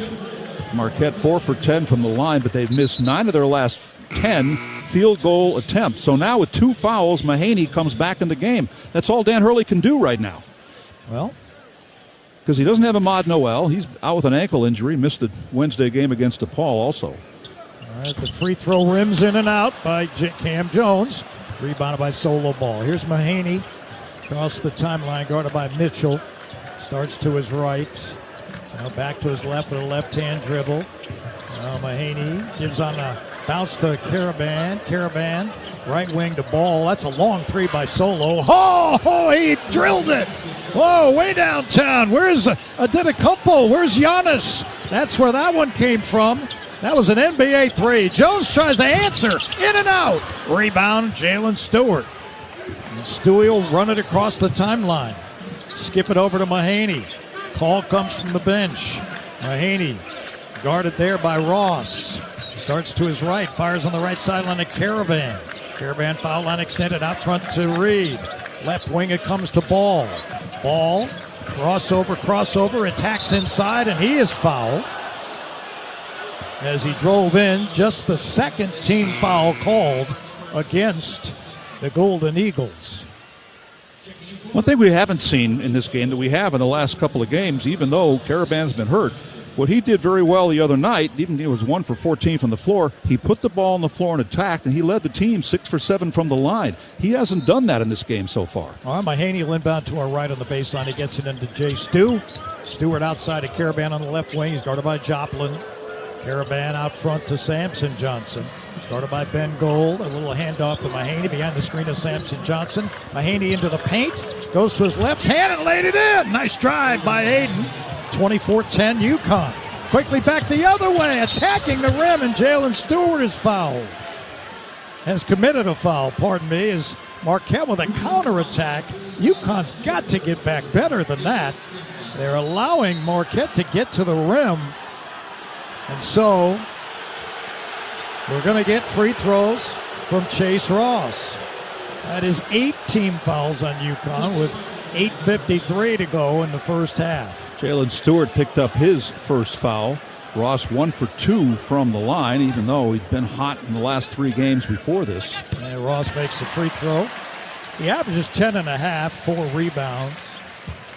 Shoots 75%, as we mentioned. That was a 14-point UConn lead before that free throw, their biggest of the game. Ross had a huge day against Georgetown recently. 27 points, 4 of 6 from 3. Left-hander misses again. 1 for 2. And 5 for 13 by Marquette from the line. Rebounded by Caravan. Ahead to Mahaney. Mahaney in the front court and a handoff to Ball. Fires it left to Caravan. Caravan on the left hash, being guarded by Joplin. Fires right to Ball. Ball starts to his right. Pick and roll hands to Sampson. Sampson put a shot up and he is fouled. A nice pass that time by Solo to the cutting Samson Johnson. Puts Sam on the line to shoot 2. Lowry, I think, got that foul. If it is, that's his second foul. Yes, it is on him. Marquette, 1 of their last 11 from the field. 0 for 7 from 3. Yeah, I like what Johnson did that time. He took that pass about 5 feet out on the right side of the lane, and he was closely guarded by Lowry. That didn't stop him. He just continued to go to the hoop, and he drew that foul. Now Sampson shoots into one of these student body areas. And free throw good by Sampson. Never a strong point of his game, but Johnson has now hit 10 of his last 12 field goals. Didn't take any on Wednesday against DePaul. And Sampson. Make that free throws, not field goals. Sampson from the field, 68.5%. That's number 1 in the Big East. And he's hit his last 8 field goals. And Johnson makes both. UConn leads 26-11. Biggest lead. 8.5 to go. Here comes Marquette. It's Cam Jones trying to blow by Mahaney, and he's called for a foul. And that's 3 on Aiden. You cannot do that. You had to give him the baseline, knowing you have 2, and UConn, are they going to even get to the intermission with a backcourt? That's the real question. Well, I think what Marquette is doing, they recognize the fact UConn's 2 technically point guards have got the 2 fouls. Go at them. And they went at them that time. I can tell you this. If the team with the green jerseys, the Bucks, were playing here, that would not have been a foul. Not at all. They'll be here tomorrow night against Memphis. Free throw no good. Rebounded by Samson Johnson. And Marquette's troubles at the line continue. UConn 26-11, 8:20 to go here in the first half. Ball front court right. Guarded by Cam Jones. Out front to Ross. Takes a handoff. Starts to his left. Solo. The ball over his head. Out front to Jalen Stewart. Stewart on a handoff. High post right. And Samson Johnson. He jabs. He's working on Ben Gold. Now he spins on Gold. Nowhere to go. Gives to Ball. Ball step back 3. Back rim no good. Rebounded by Joplin. Joplin quickly ahead to Demarius Owens. And they kick it back outside to Ross. Ross trying to work on Sampson. He drives inside. Can't get a shot off. Fires back outside on the left sideline to Cam Jones. He's isolated against Jaden Ross. Ross has switched Jalen Stewart. And a drive inside by Jones. He scoops it up and in left-handed. 26-13 UConn. 7.5 to go in the first half. So now they're 4 for 17 shooting. Now here's Ball front court. He'll play the point for a little while. Solo out front to Jalen Stewart. Between the rings, Stewart with a left-hand dribble. Starts right up a screen by Samson Johnson. Nowhere to go. Fires it left to Ross. Ross dribble penetration. Baseline left. Now he's in the paint. Fadeaway Ross. Good! Jaden Ross with a fadeaway from 10 straight on. UConn 28-13. Cam Jones trying to attack Ross. Can't go by him. Gives to Gold. Back on the left sideline. Jones has it back. And Samson Johnson reaches in and knocks it out of bounds.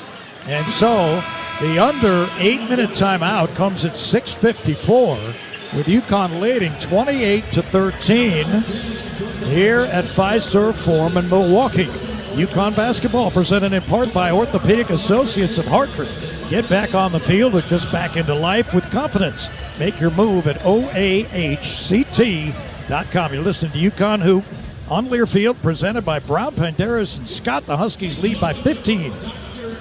Is your retirement game plan a well-executed play or a Hail Mary pass? Hi, I'm Jake Dozer, Certified Financial Planner. At Johnson Brunetti, we've helped over 5,000 families prepare for and live in retirement. And now we're proud to be the official wealth management sponsor of the UConn Huskies. Visit us at johnsonbrunetti.com and get free financial planning books and resources. Johnson Brunetti, Retirement and Investment Specialists. Johnson Brunetti is a marketing name for the businesses of JB Capital and JN Financial. Investment advisory services offered through JB Capital, LLC. Insurance products offered through JN Financial, LLC.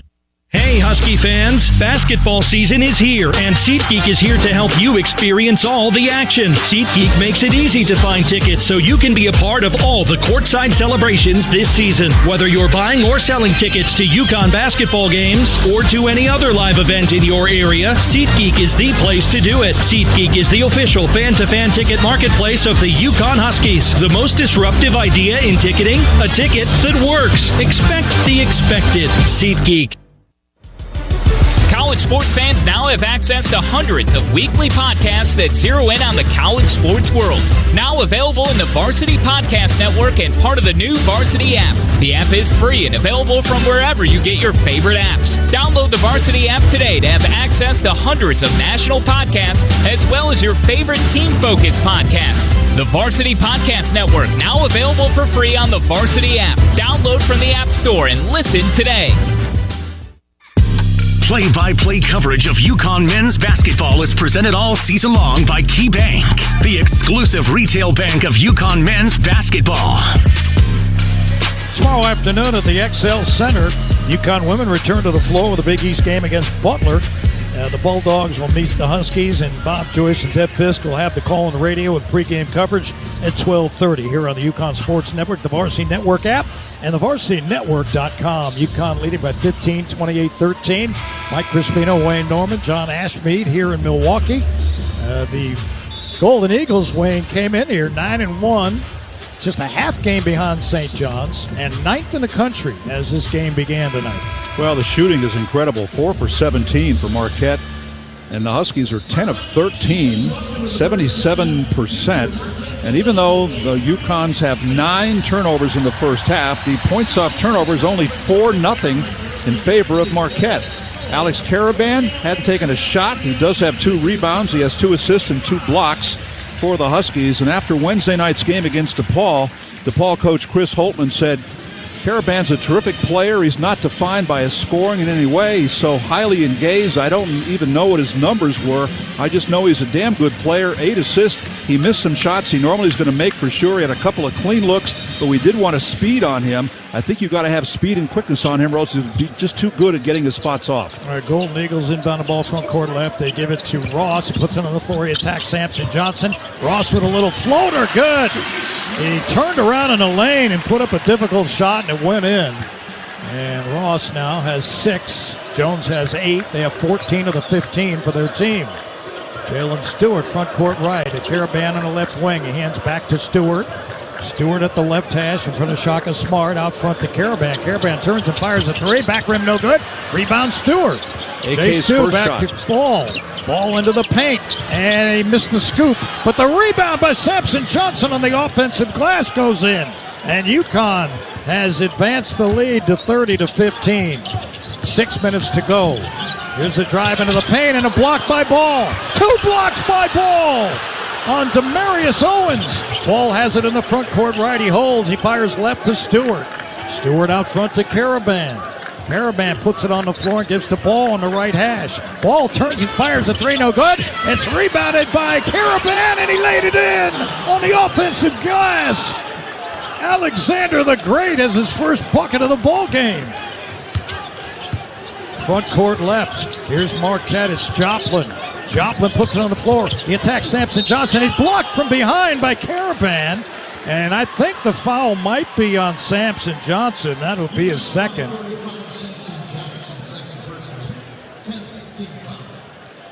So the Bigs have combined for 3. Johnson's got 2. Reed has 1. And Reed will come back in. How about the rebounding? I said before the tap, Marquette, not a good rebounding team, but the Huskies haven't exactly distinguished themselves in that category. Well, 18-9, UConn out-rebounding Marquette. That's a big reason they're up by their biggest margin, 32-15. Yeah, UConn plus 4.5 on the season. Marquette minus 1. Joplin's free throw is up and good.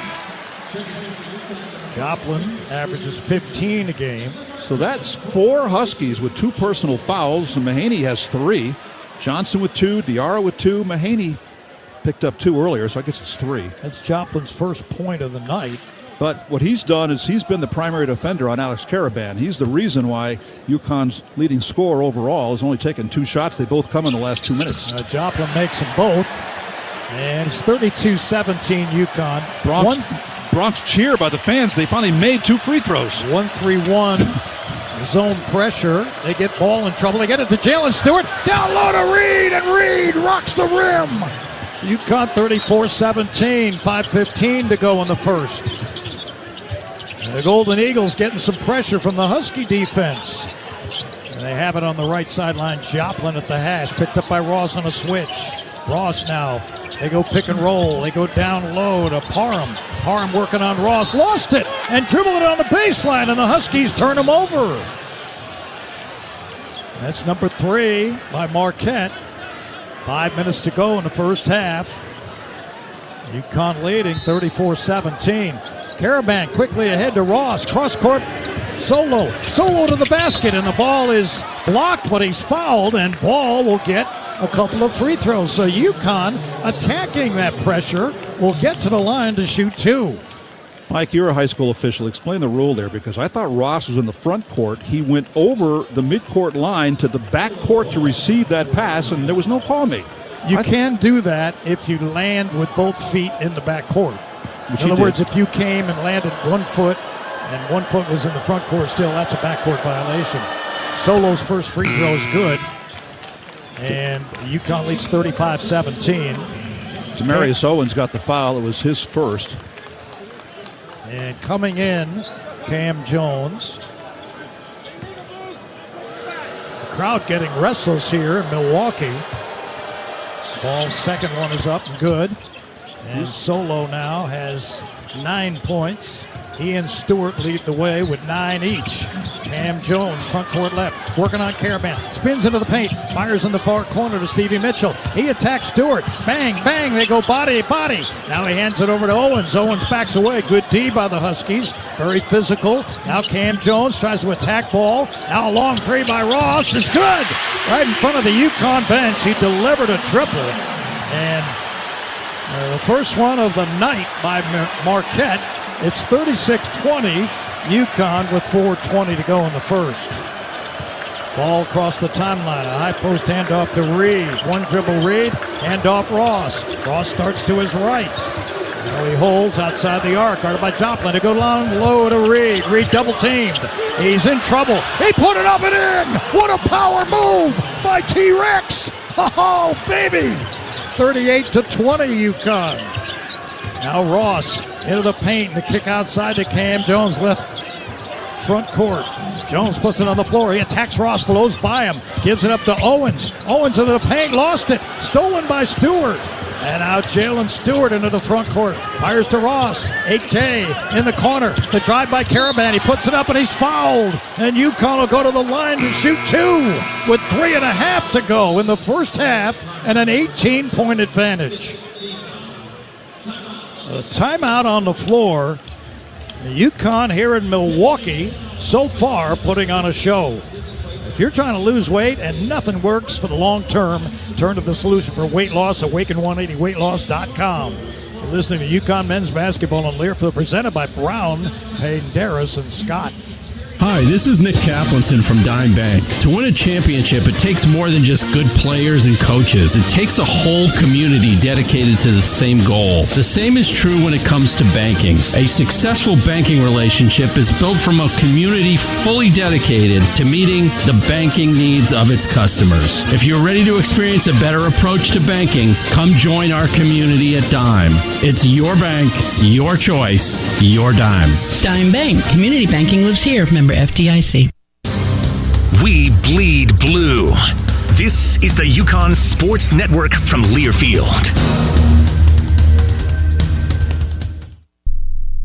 Let's ask their parents a lot of questions. Why can't people fly? Gravity. Is the moon really made of cheese? Yep, cream cheese. When can I move into a big kid's car seat?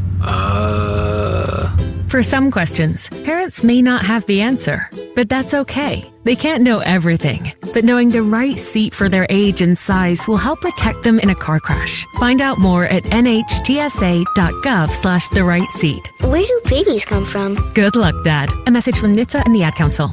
When might you be buzzed? When you suddenly love everything. You guys, I love this song. I love these nachos. I love our kickball league. Ugh! I love this guy. What's your name? You know what I'd love? A ride when it's time to head out. If you see a buzzed warning sign, call for a ride when it's time to go home. Buzz driving is drunk driving. A message from NHTSA and the Ad Council. I love your car. Is this real leather?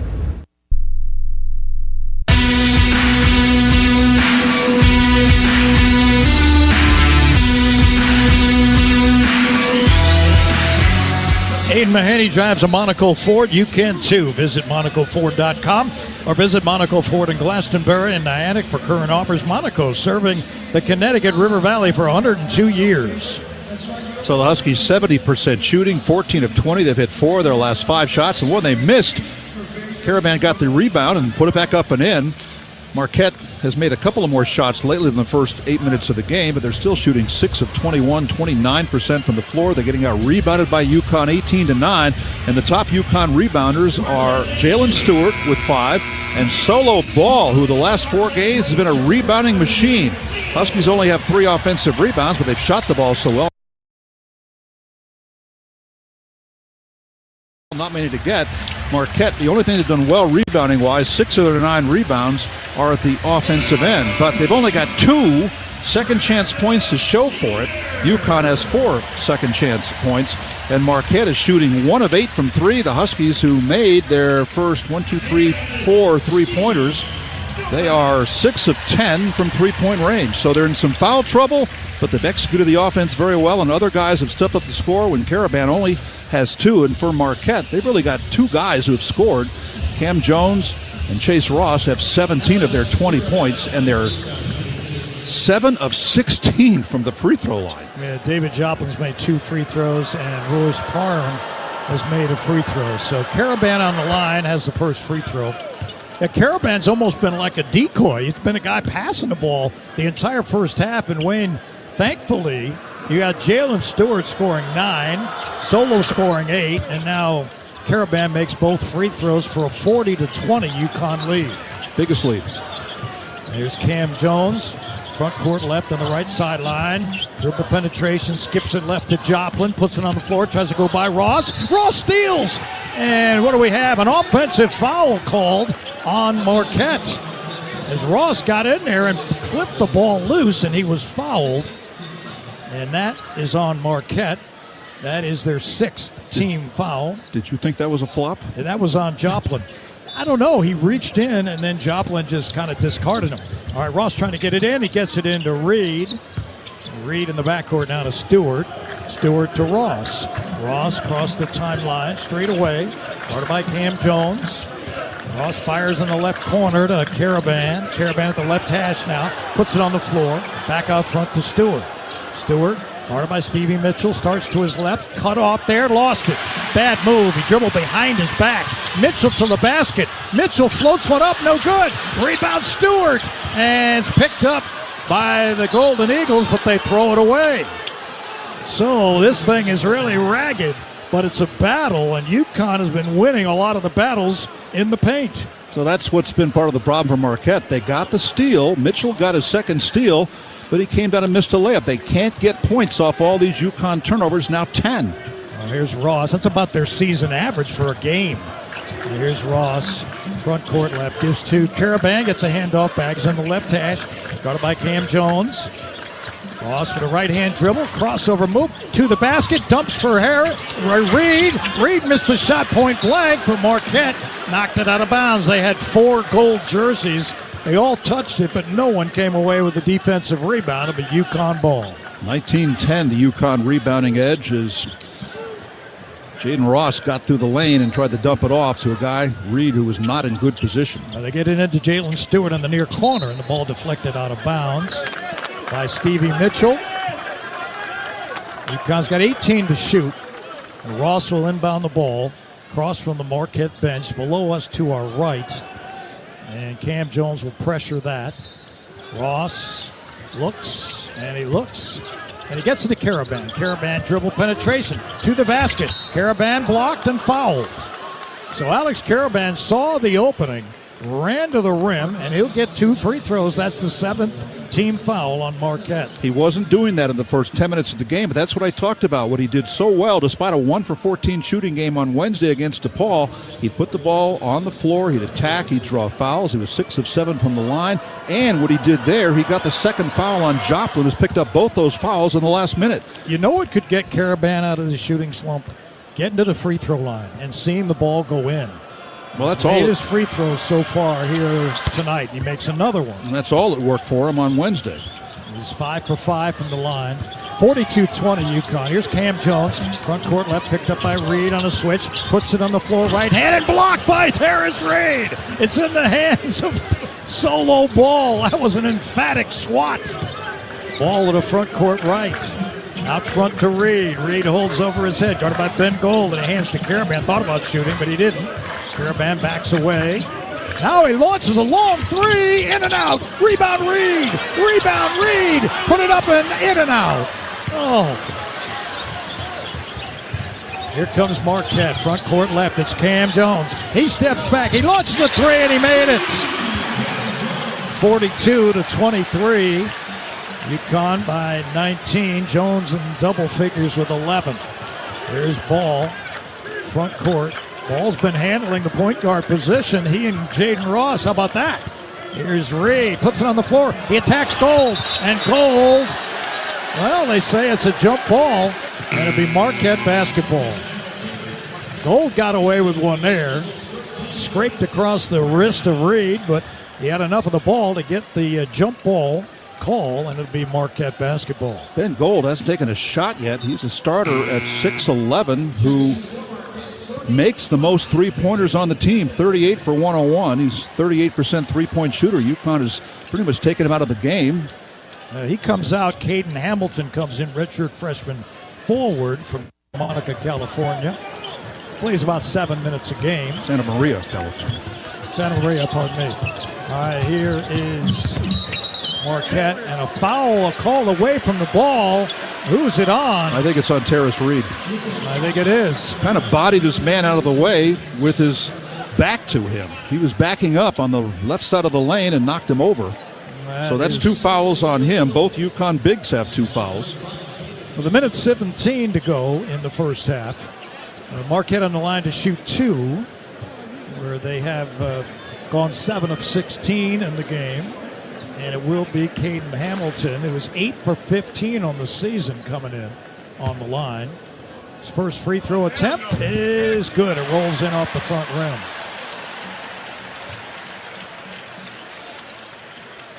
(42-24). UConn with the advantage. 4-0 run after the 22-point UConn lead. How about this? Every UConn player has scored. No one's in double figures. The second free throw bangs in off the backboard. 42-25. UConn 9 by Stewart, 8 by Ball, 6 each by Karaban and Samson Johnson and Terrace Reed. Nobody in double figures.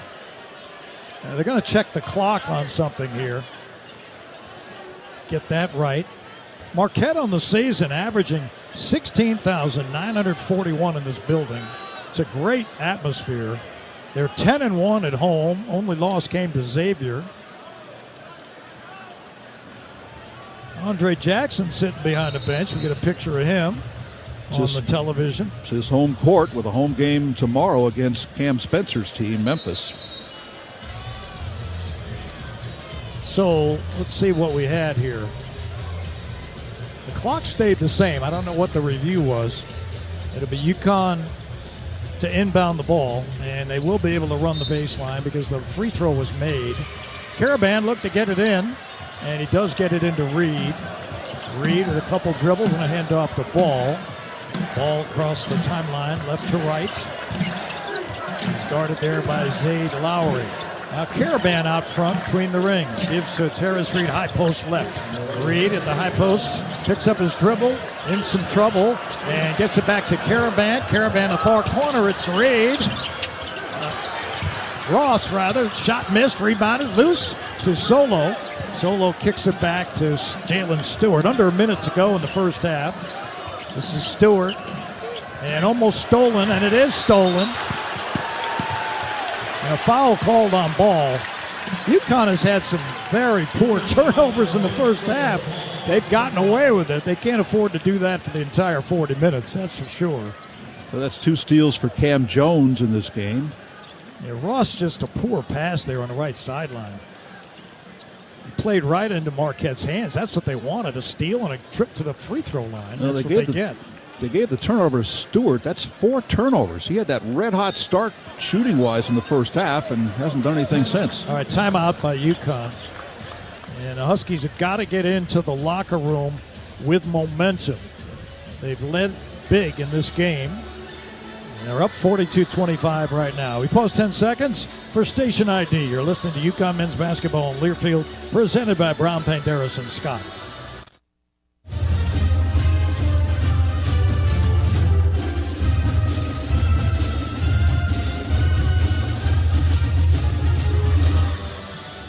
UConn's biggest lead was 22, and that was a couple of minutes ago. They have really done damage in the paint, 16-8 over Marquette. The bench has been a big factor for the Huskies in this one, 10-3 over Marquette. But the Huskies' personal foul troubles continue. They've fouled 12 times here tonight, and they've allowed 18 free throws to Marquette. Stevie Mitchell's been tremendous the last 2 games for Marquette. 21.5 points a game, 16 of 24 shooting. Well, in this contest, that's not how it's working out. He's 0 for 4 from the floor, 0 for 2 from three-point range. He is their best three-point percentage shooter in overall games in the season, 42%. Now, he has been a factor on defense, but bottom line is he's been quiet. It's all been the Cam Jones and Chase Ross show with 20 of their 25 points. But they do have 5 straight points here after UConn had gone up by 22. UConn's turnovers, 12. That's more than they average in a game. So they've got to clean that up in the second half. But only 6 points for Marquette off those turnovers, although a chance for more here. Here's Jones on the free throw line, rims in and out. I need a scientific research project done on free throws out of timeouts. I don't think free throw shooters shoot 60%. Shaka Smart turned his back on his team after that miss. And Jones makes the second one. 1 of 2. 42-26. UConn with the lead. Jaden Ross gets it into Reed. Takes it back. Gives to Solo Ball. Ball in the front court. Guarded there by Lowry. Solo running some time off the clock. 27 seconds left in the half. 18 to shoot. Ball on the left hash. Looking to get the ball to Caravan, and he does. Caravan guarded by Chase Ross. Caravan down to 5, down to 4. Reed drives inside, spins, got blocked. Ball out of bounds, and a shot clock violation. So it'll be 9.6 seconds left. And Marquette will send Ben Gold into the ball game. 13 UConn turnovers. Just let too much time expire that time. Huskies haven't scored a point in the final 2 minutes and 20 seconds. I think Reed was right at the rim, too. I mean, he had a chance to beat the shot clock, but the shot was blocked. So give credit to Marquette's defense there. Stevie Mitchell blocked it. Chase Ross into the front court. Step back 3 by Ross. Good! And Marquette gets a triple with 2 seconds left. Ball will get a shot off, and it won't go in. So, after all that, UConn leads by 13 at half. But Marquette, a 9-0 run, has gotten some emotion and gotten back into this thing for the second half. Stay with us. Andrew Allison's back at the network studios. The KeyBank halftime report is coming up. It's presented by Brown Paint, Darris and Scott. UConn 42, Marquette 29.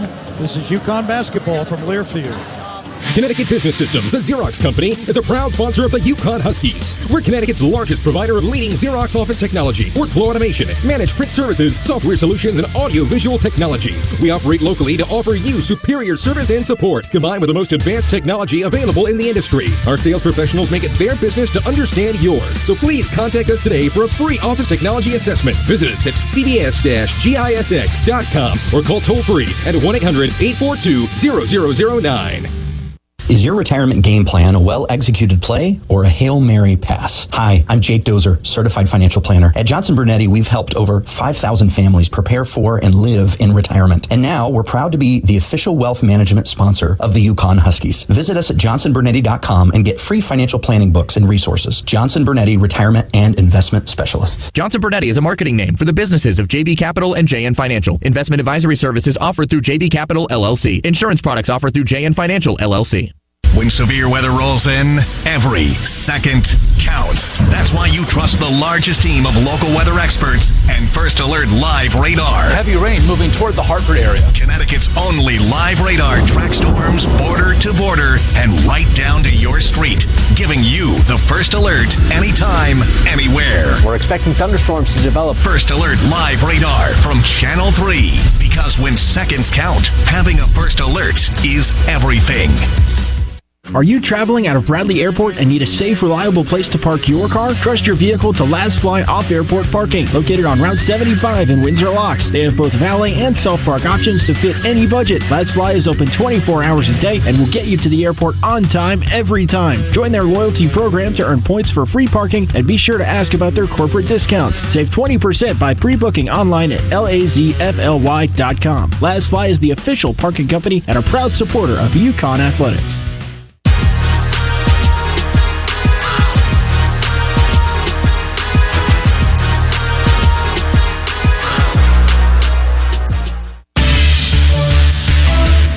"20 minutes are in the books. This is the KeyBank Halftime Report. KeyBank is the exclusive retail bank of Yukon men's basketball. Coming up, we'll recap the first half and check scores from across the country.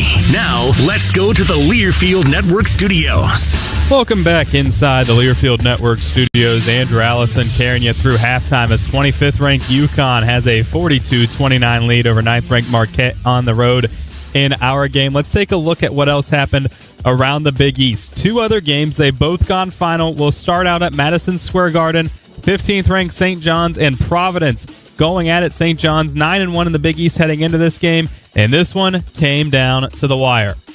We're down to 10 seconds on the shot clock. Kadari Richmond pounds the ball to the floor with the left hand. Acceleration. Richmond drives it to the right side. 15-foot shot. Good! Kadari Richmond puts St. John's ahead 68-66 with 3 seconds to play. A runner by Pierre at the buzzer just off the window. And this is a victory for the Red Storm. 68-66. St. John's get the win as John Minko on the call there from Learfield. Another game that's gone final. Another 2-point victory. This time it was the road team Creighton heading to Finneran Pavilion and taking down Villanova 62-60. Before we take a break, we also want to let you know that the men's and women's hockey teams were in action today, both at Toscano Family Ice Forum. The men, after being down 3-0, tied it up 3-3 against Providence, but Providence would score the next 3 goals and win 6-3. And the women fell in overtime to Northeastern 4-3. That'll do it for your Big East scoreboard and a look around the Yukon Athletic Department. When we come back, we'll get you a top 25 scoreboard after this on the Yukon Sports Network from Learfield, presented by Brown, Panderas, and Scott. Hey, Husky fans, basketball season is here, and SeatGeek is here to help you experience all the action. SeatGeek makes it easy to find tickets so you can be a part of all the courtside celebrations this season. Whether you're buying or selling tickets to Yukon basketball games or to any other live event in your area, SeatGeek is the place to do it. SeatGeek is the official fan-to-fan ticket marketplace of the Yukon Huskies. The most disruptive idea in ticketing? A ticket that works. Expect the expected. SeatGeek. Yukon fans, when it comes to sports injuries, do you know where the Huskies go? UConn Health, Connecticut's public academic medical center.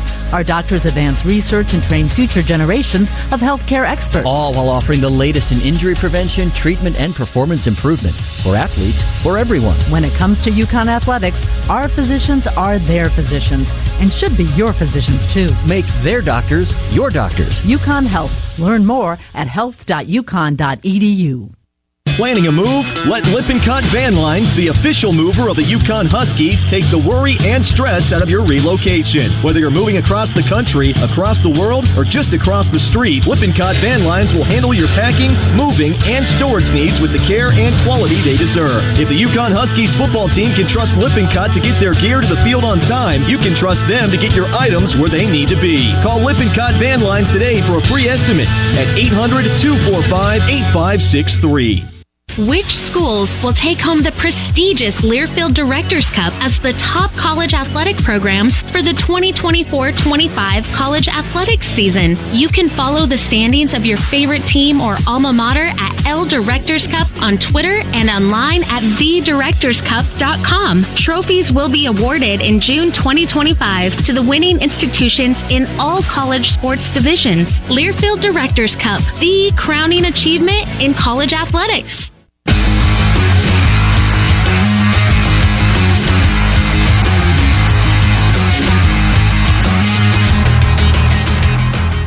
Andrew Allison back inside the network studios as UConn leads Marquette 42-29 in our game. Let's take a look at the top 25 scoreboard as the Huskies try to submit their upset bid. A lot of teams have already done so and done so successfully. We'll start out in Houston. 22nd-ranked Texas Tech takes down the 6th-ranked Cougars 82-81 in overtime.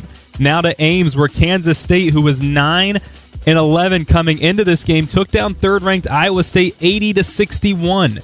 8th-ranked Tennessee avenges an earlier season loss. This time, they defeat 5th-ranked Florida at home 64-44. 7th-ranked Michigan State was riding a 13-game winning streak and a perfect 9-0 Big Ten record coming into their game at the Galen Center taking on USC, but it was the Trojans that walk away victorious 70-64. Baylor uses a 60-30 second half to defeat 11th-ranked Kansas in Waco 81-70.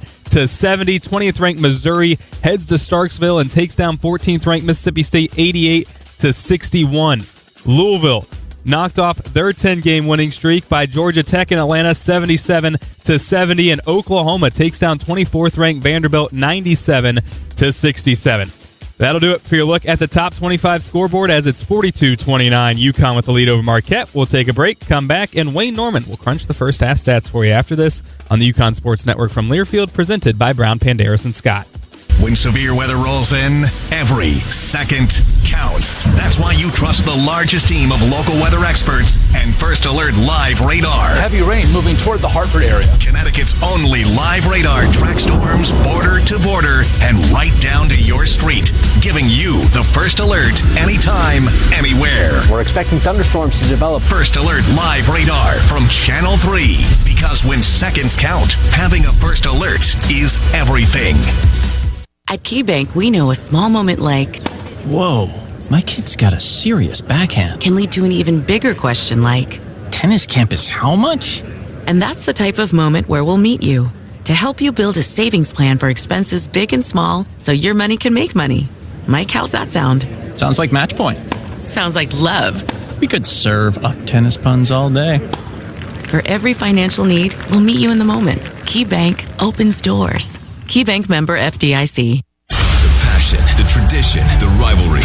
SiriusXM is your destination for all things college sports, and we've got you covered. On SiriusXM College Sports Radio, there's complete coverage of every major conference, including live games, plus 24/7 talk and analysis. So cheer along on the SiriusXM app and listen to your favorite team anywhere. And now you can get 3 months of SiriusXM free. Subscribe now. See offer details at SiriusXM.com/College Sports Radio 24. A true teammate takes on every day with a winner's attitude. gets up when they fall down, and leaves it all on the field. There's a group of teammates who do all these things every single day. But they're more than your typical athlete. They're kids dealing with unthinkable medical circumstances. Team Impact matches children facing serious illness or disability with college sports teams, creating a long-term, life-changing experience for everyone involved. Help us get all kids in the game. Visit teamimpact.org. Team Impact. All in, all together.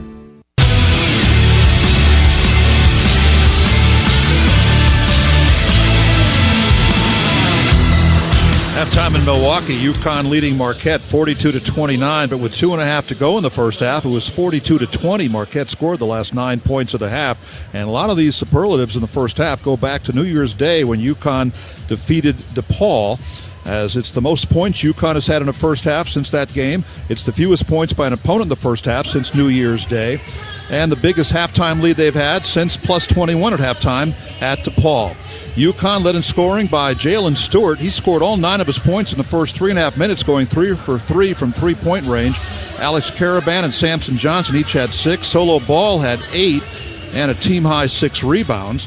And Hassan Diarra got a couple of fouls but did have 3 points on an early three-pointer. Off the bench, they got 6 from Terrace Reed, 2 from Aiden Mahaney, and 2 from Jaden Ross. Marquette only had 2 players with field goals in the first half. Jones and Ross each had 4 field goals apiece. Each scored 12 points in the first half. No other Golden Eagle had a field goal in the first half. Ben Gold 0 for 1, no points. David Joplin had 2 points, both from the line. Stevie Mitchell started, didn't score, 0 for 4 from the floor. And off the bench, they got 1 point by Royce Parham, and that was it, as Norman, Lowry, Owens, and Hamilton did not score for Marquette, which started the game 3 for 16 from the floor. They made 5 of the last 9 to go 8 for 25, 32%. UConn started red hot. First 5 shots all went in. They were 14 of 25, 56% in the first half. And it was UConn's best three-point shooting first half since that January 1st game at DePaul when they were 8 for 15 at halftime. This game they were 6 of 12 outside the arc, while Marquette was 3 for 10. Marquette was 10 of 20 from the line. Yes, they missed 10 of their 20 free throw attempts, and UConn didn't go to the line as much, but they were 8 for 8 from the line. Huskies out-rebound Marquette 22-11, led by the 6 by Ball, who's been rebounding so much better in the last 4 games. Huskies 6 offensive rebounds, good for 6 second-chance points. And DePaul, to make that Marquette, had 7 offensive rebounds, only got 2 points off of those. Marquette had 1 assist on 8 field goals. UConn 9 assists on 14 field goals. Huskies had 13 turnovers, 4 by Stewart.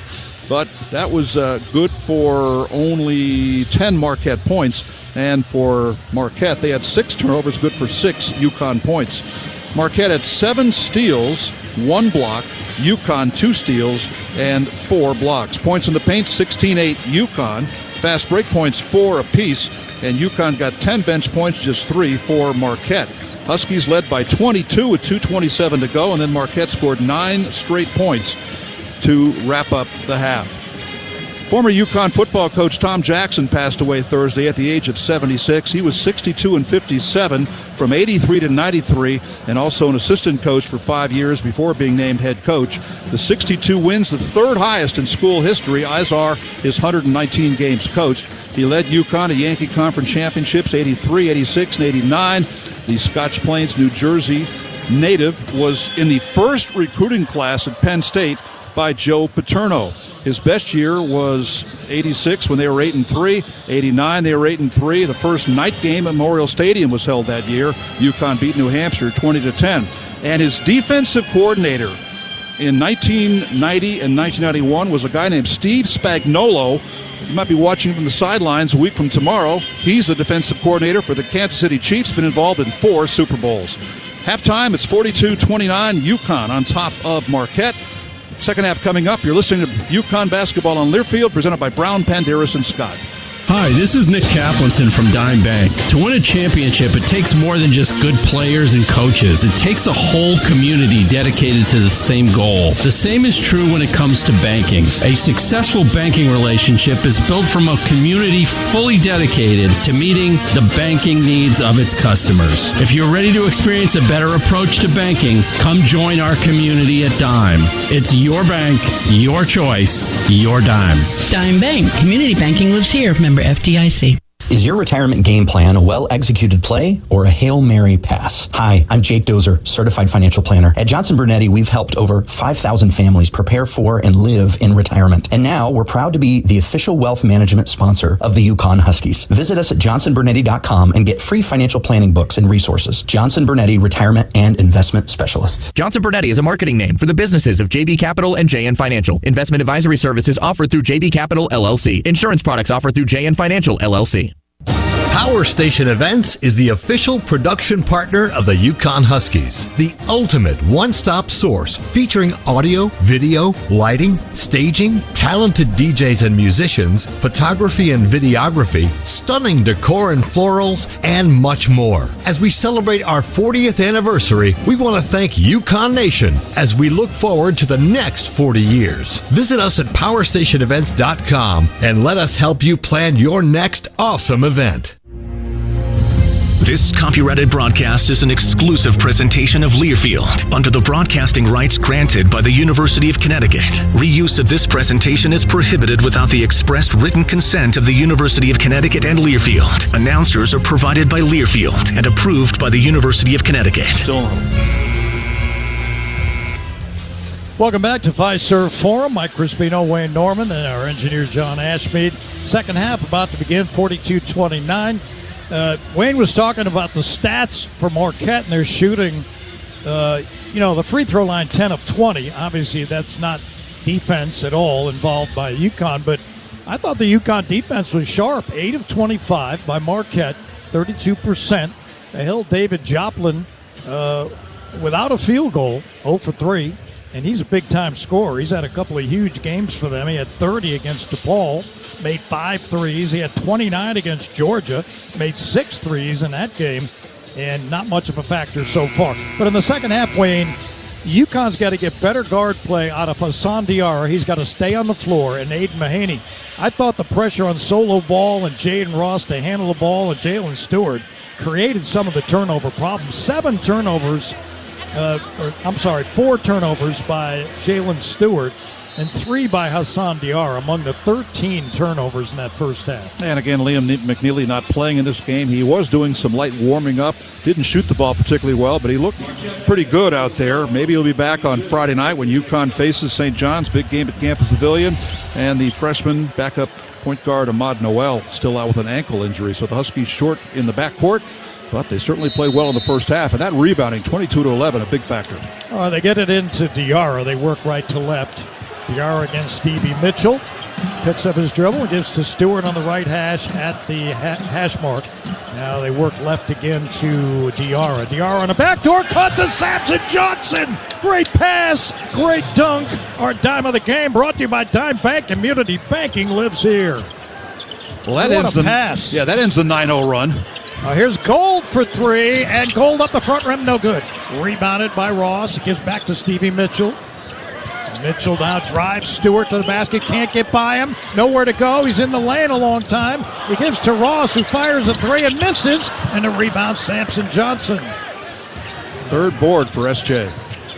Outlets to Hassan Diarra, front court Diarra on the left wing. Right hand dribble on a bounce to Samson Johnson. Couple dribbles and a handoff to Caravan. Caravan drives inside. He fires to Stewart. Stewart in traffic, puts it up, and in and out it goes. Rebound taken down by Joplin. Joplin front court right on the right sideline. Picked up by Stewart. Wants to drive him left. Cut off there. Turns around, starts again. Cut off by Stewart. Puts up a tough shot and able to bank it in. Joplin. 44-31. UConn's lead is 13. Just underway, second half, a minute and a half in. Here's Diarra.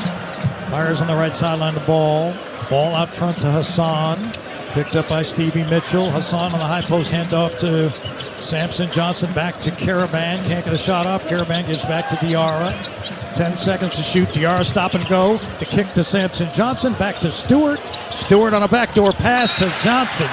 And tried to thread a needle but threw it away. So Jalen Stewart, 5 turnovers in the ball game. Huskies generally a pretty good ball security team. 14 already in this one.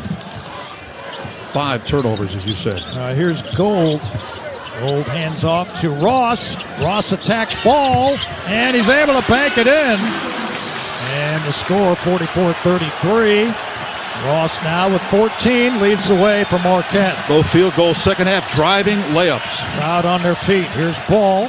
Left wing handoff Caravan. Out front to Diarra. Diarra dribbles left. Cut off by Mitchell, who's hand checking him. Backs away on the right hash. 10 to shoot. Hassan out front to Johnson, left wing. Johnson with a hand up to Stewart, and they throw it away. Wow. UConn turnovers. I would say half of them, Wayne, were unforced in this game. And that is really unusual. So the second half, they've taken 2 shots and they've turned it over twice. So Marquette will inbound the ball to our left. It'll be Chase Ross, the junior guard from Dallas. Gets it into Cam Jones, a senior guard. Cam across the timeline, left to right on the right sideline. It's guarded by Diarra. Now Ben Gold and a handoff to Ross, who spins to his right. Ross back to Cam Jones. Jones with a crossover, step back, jumper, and airballed it. Rebound solo, and he lost it. Wow.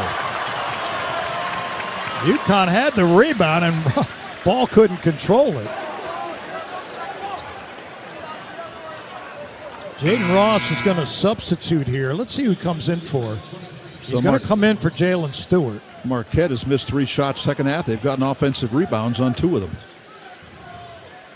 Dan Hurley giving Jalen Stewart a big hug down there, talks to him. He's got both UConn's second half turnovers, 6 in the game.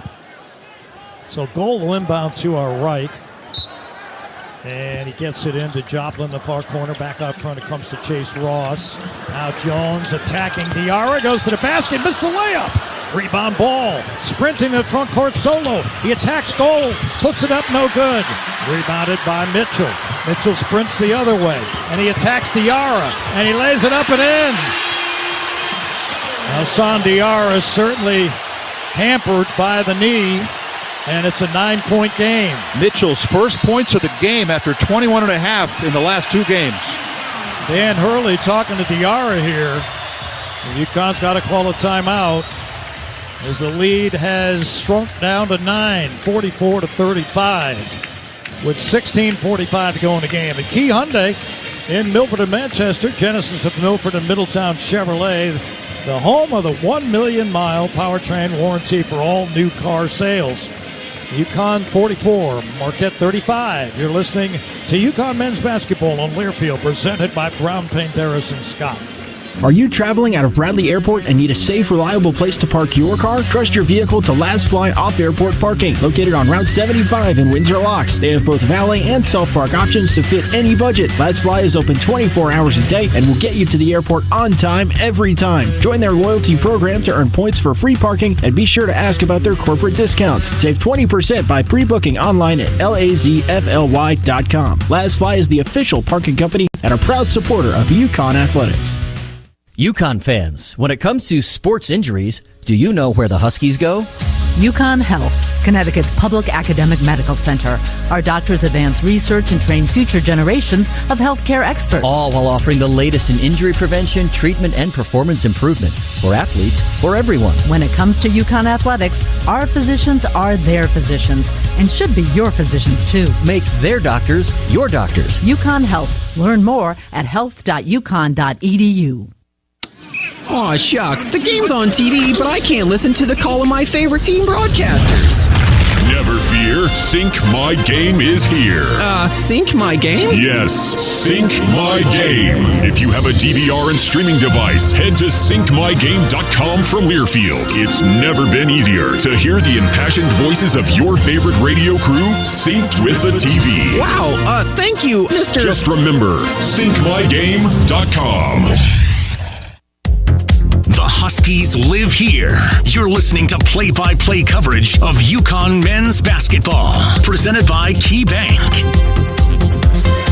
Next Friday, hockey hoops. Twin bill on campus. Men's hockey hosts UMass at 3:45 with Bob Joyce, Adam Giardino at Toscano. And we'll be at Gamble for the UConn men against St. John's. A Hard Auto Group countdown at 7:30. Catch all the action next Friday here on the UConn Sports Network, the Varsity Network app, and the VarsityNetwork.com.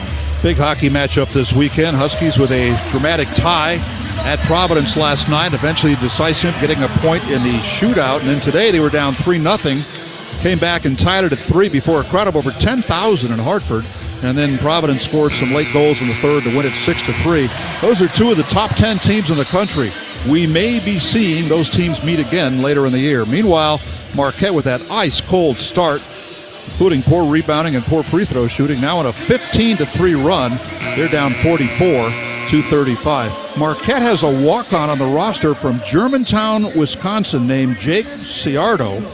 That's the same hometown as UConn's KK Arnold. In fact, she got a big crowd out here when UConn played at Marquette a few weeks ago. KK and the Huskies taking on Butler tomorrow afternoon at Gamble. Actually, it's in Hartford, I think. As UConn starting off the half with 2 turnovers, 1 for 3 shooting, and Marquette is 3 for 7 from the floor. And Stevie Mitchell just scored his first 2 points of the game. He's 1 for 5 from the floor, 0 for 2 from 3. All right, UConn goes with Ross, solo ball, Diarra, Samson Johnson, Alex Caravan. Caravan has it on the left wing, fires to Ross on the left hash, out front to Samson Johnson. Johnson with a handoff to Ball. Ball starts to the right wing. Back up the high screen of Sampson. They go back to Caravan on the right sideline. Now it's Haas in the corner. Haas into the paint to Solo for 3. Ball hits a 3. No foul call. He ended up on his back off the left wing. That was a big one. UConn by 12. Here's Chase Ross, front court right. Hands to Joplin. Guarded by Caravan. Puts it on the floor. Tacks Caravan. Runs him over. Missed the shot. Rebound. Who's got it? UConn has it. Diarra. Diarra to the front court. Into the paint. Little pull-up by Haas. Good! And Hassan Diarra from about 10 feet away straight ahead. UConn 49-35. 16 minutes left. Here's Joplin on the left hash, attacking Caravan. Lost it off his foot. Johnson dives on it, and is taken away by Stevie Mitchell.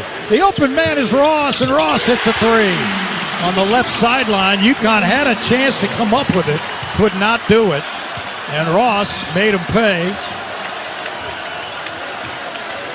Diarra across the timeline, right to left. Up the high screen of Caravan. Diarra drives to the basket. He's blocked. And a ball ends up on the baseline. Gold stepped out of bounds. And that'll bring us to the timeout. With 15:19 to go, UConn leading 49-38. If you're looking for better banking, huddle up with Dime Bank. 14 convenient locations in Connecticut and Rhode Island. Dime Bank Community Banking lives here. You're listening to UConn men's basketball on Learfield. Huskies 49, Marquette 38, with 15:19 to go. It's presented by Brown Banderas and Scott. Hi, this is Nick Kaplanson from Dime Bank. To win a championship, it takes more than just good players and coaches. It takes a whole community dedicated to the same goal. The same is true when it comes to banking. A successful banking relationship is built from a community fully dedicated to meeting the banking needs of its customers. If you're ready to experience a better approach to banking, come join our community at Dime. It's your bank, your choice, your Dime. Dime Bank. Community banking lives here. Member FDIC. Fight on, Connecticut. This is the UConn Sports Network from Learfield.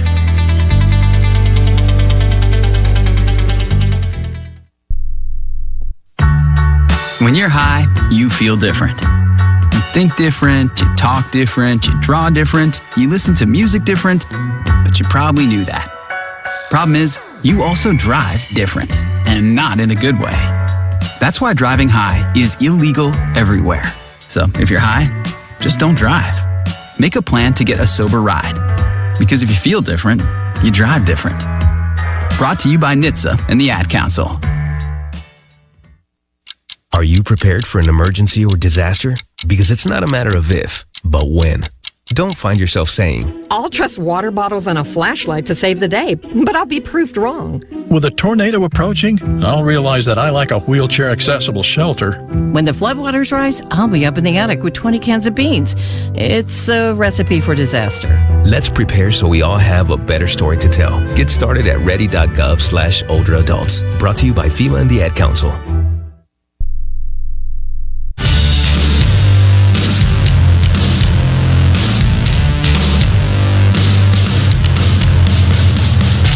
We've got coaches shows all over the place this week on the UConn Sports Network. Monday, we'll talk men's hockey at Bears Barbecue in Hartford. Friday, the women's show with Gino, 3 o'clock, live at Cafe Ora in Manchester. Wednesday, the men's basketball show with Dan Hurley. That'll be on the UConn Sports Network, the Varsity Network app, and the varsitynetwork.com. Here's what I suggest. Listen to Dibble and Darnell, the Rob Dibble Show, weekdays 3 to 7.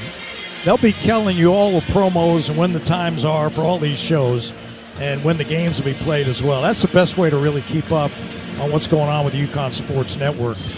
Mike Crispino, Wayne Norman, 49-38 UConn leads. A couple big hoops there, Wayne, in the last sequence. That 3 by Solo Ball and also that little runner by Hassan Diarra. Yeah, the 3 by Ball came on the 5th assist by Diarra, and then he had a little 10-footer right after that for a 5-0 UConn lead after it was cut to 9, as close as it had been since it was 1910 UConn mid-first half. Of course, UConn's got the 2 players that are out hurt. We'll talk about some of the Marquette players in a second. All right, Diarra looking to get it in. He gets it way out there to Jaden Ross out near the timeline. UConn front court left. They shoot at the basket where their own bench is. Diarra starts to his right, guarded by Cam Jones. Now back to his left with a left-hand dribble. He fires left the ball. Ball's 3. Good! Off the left wing. Solo Ball. Silky smooth delivery. 52-38. Off a great screen by Johnson. And a loose ball that's on the floor. Caravan dives. And possession to Marquette. But Caravan giving it up physically. Solo Ball with 14 now. He's made 4 threes. Including 2 here in the second half. UConn from 3-8 of 14. They've made more threes here tonight in the opening 25 minutes than they made the entire game against DePaul at the XL Center recently. Then you got the 2 second-half turnovers by Stewart that give him 6 in the game. He had 10 turnovers all season coming in. 6 tonight. Ben Gold will inbound the ball to our right. They had the possession arrow. They get it into Joplin, back out front to Chase Ross, and now at the top it's Cam Jones who tries to attack Diarra. Good D by Diarra. It's short, and the rebound Marquette. They work to Joplin for 3, and he hits. That was a big one. UConn couldn't come up with a loose ball. Joplin did, and he drilled the 3, and he's got 7 now. All right, Diarra across the timeline on a handoff to Ball. Ball out near the timeline. Fires left sideline to Hassan. Hassan starts right up a screen by Caravan. He has the pick and roll to Caravan. Caravan is whacked, and down he goes hard as Mitchell landed on him, and Alex is getting up slowly. Hopefully he's okay. 2 men were there for Marquette, and they hit him. Yeah, you worry with the way he fell over the baseline behind the hoop. He fell on his head. He had the concussion suffered in Maui earlier, had to miss a couple of games for that, and he's kind of walking it off right now as Mitchell picks up foul number 2. All right, so Caravan on the line. Gets 2 free throws here. It was a nice pick and roll pass by Diarra. Caravan, free throw good. UConn 9 of 9 tonight. Could be big down the stretch. Of course, nobody can forget those 2 free throws he missed at Villanova. Well, since that time, he's now gone 16 of 18 from the line. And substitution, Trey Norman will come in for Stevie Mitchell. I don't like what they're doing behind the hoop there. They're got all those big inflatable things like you see some merchants do, and it's blowing right behind the basket. I don't know how they allow that. Caravan, no problem, says Alex. He makes both of them. 55-41 UConn. 14 and change. 8 points for AK. Here's Cam Jones. He gives to Joplin. Joplin outside the arc. Back to Jones. Jones trying to blow by Sampson. Johnson almost threw it away on the right sideline. Saved by Norman. Norman back out to Joplin between the rings. Starts to his left. Picked up by Hassan on a switch. They go to Chase Ross. He's got Jaden Ross on him. He tries to beat him off the dribble. Good D by Jaden. And a rebound off the miss by Hassan Diarra. Good D by Jay Ross. Here's Caravan, steps into a 3, no good. And it's rebounded by Joplin.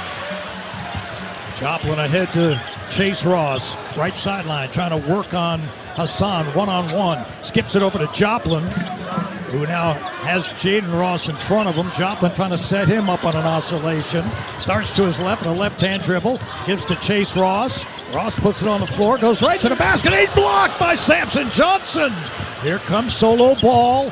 Ball skips it in the far corner to Caravan. Caravan dribble penetration all the way to the basket. Trying to lay it in, and he did. What a shot. The Monaco Ford Championship drive.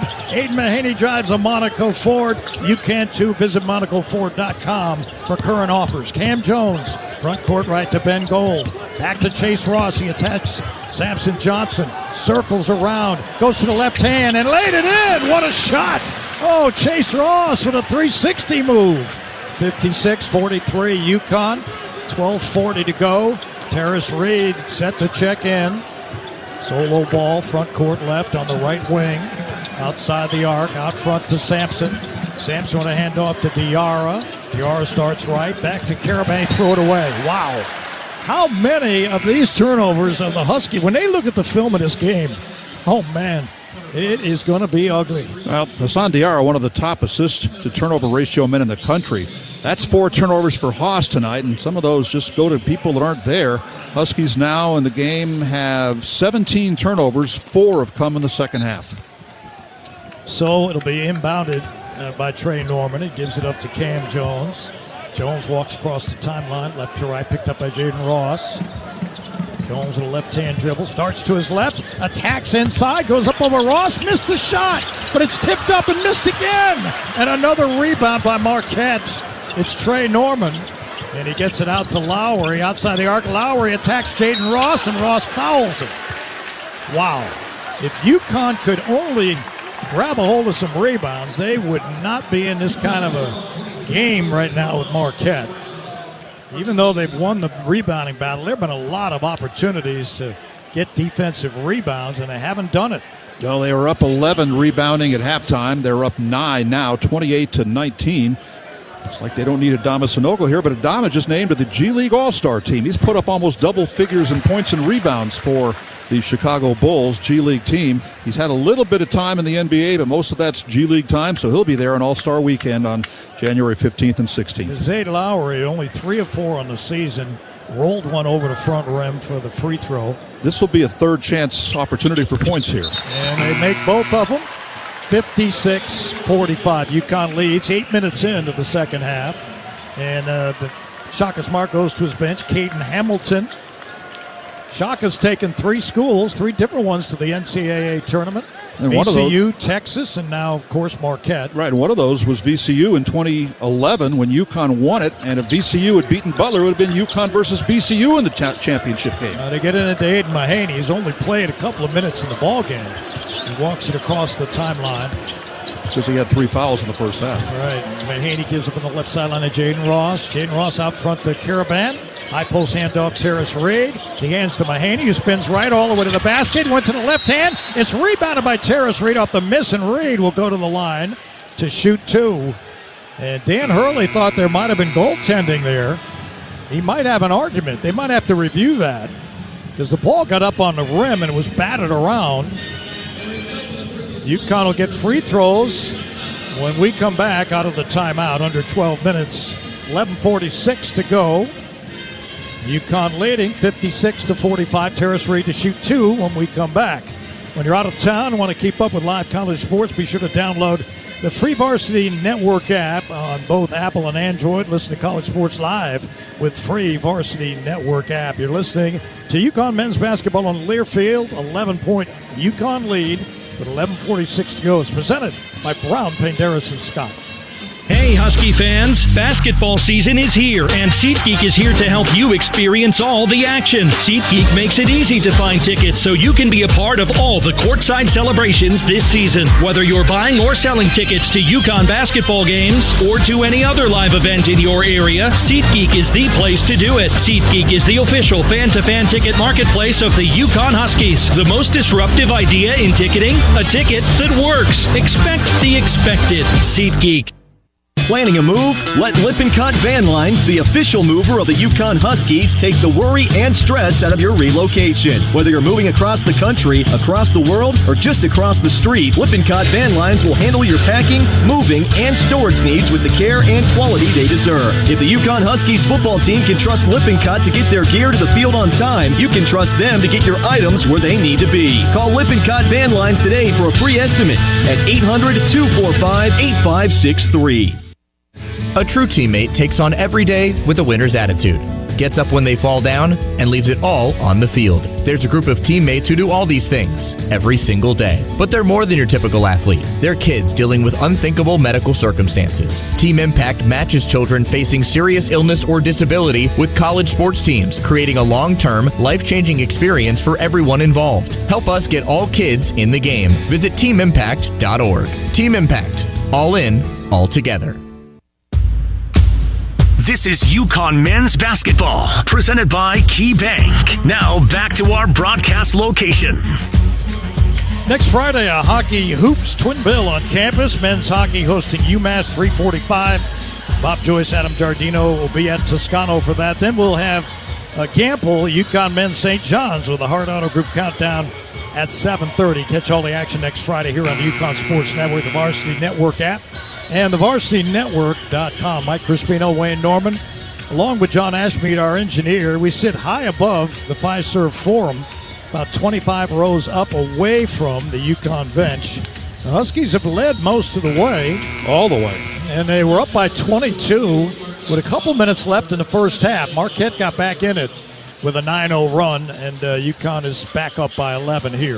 One of our regular listeners just texted me, and he says, has UConn ever lost a game when they led by 22? Well, I don't have the answer for that, but it does flash back to a blizzard night at Gamble in 2005 when Chevy Troutman had 25 of his game-high 29 points in the second half as number 17 Pittsburgh, down 17, came back to beat number 13 UConn 76-66. Huskies led by 43-26 with 2:31 to play. Well, certainly it's been a better start in this game than people expected given UConn's injury issues, but what's helped is the poor free throw shooting by Marquette, 12 of 22 from the line, and UConn's dominance on the glass, 29-19. UConn just missed their first free throw as Terrace Reed rimmed one out. Boy, he'd been so good from the line, and now he's had struggles of late. He's UConn 10 of 11 here in this one. Reed, another chance. That one up, no good. He's 7 of his last 15. Missed 2 in a row. And Marquette with it. They come to the front court right. They give it up to Hamilton. The high post right, guarded by Reed. Back to the basket. He hands back to Cam Jones. Now he's working on Ross. He attacks him with a right-hand dribble. Nowhere to go. Good D. Back out front. It comes to Hamilton. Top of the key. Spins left on Reed. Now turns to his right hand. And he walked with it, I believe. Well, let's see.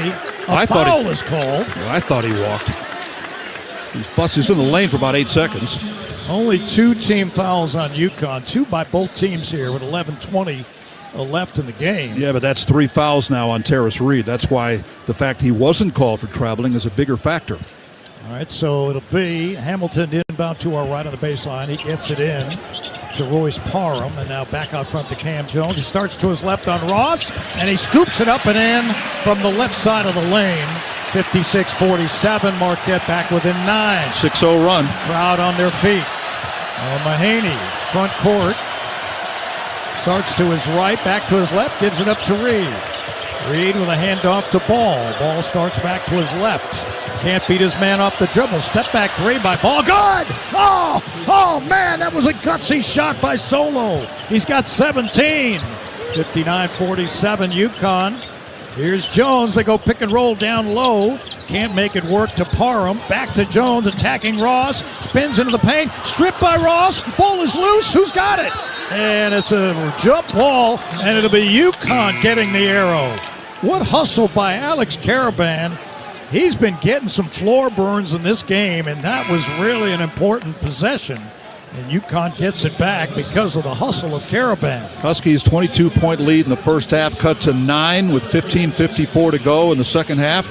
Solo Ball hits a 3. Huskies build the lead back up. It gets cut back down to 9. Solo Ball hits a 3. I sense a trend here. And Ball, last 3 games have been 8 of 26 from 3. It's 5 of 7 here tonight. Front court left, Solo on the right sideline with a left-hand dribble. Out front to Mahaney. Mahaney guarded by Stevie Mitchell. Starts to his left. Back to his right. Double for the moment. Skips it over to Jaden Ross with attacks in the paint. Back out to Mahaney. They work the perimeter to Caravan for three. And it's good. Caravan right in front of his own bench delivers a triple. 62-47. UConn 13 for Alex. Solo's third assist. Here's Chase Ross and a hand up to Mitchell, who drives inside. Nowhere to go. Ball kicked by Samson Johnson on the pass. And that stops play. Huskies 10 of 17 from three. Terrific ball movement. Started on the left side, went around to the top, and then ball found Caravan from the right corner. And he hit that three for Caravan. He's 1 for 4 from three-point range now. He had been 1 of 12 in his last 2 games from outside the arc. And 3 of 20 since he got hurt. Now here's Marquette. Cam Jones. They give it up. On a spin move and a pick and roll to Hamilton. Deep in the corner. Jump shot no good. And a rebound Ross. Ball was able to tip it to his teammate. Is the missed three in the corner by Mitchell. Here comes Mahaney. Mahaney out at the timeline. Gives it up to Caravan on the right hash. Being guarded by Jones. Samson Johnson out front and hand up the ball. Ball falls down. Gives it back to Mahaney. Mahaney outside the arc and has the ball stripped away. And here comes Mitchell, and Mitchell lays it up and in. That just can't happen. As now here comes Diarra.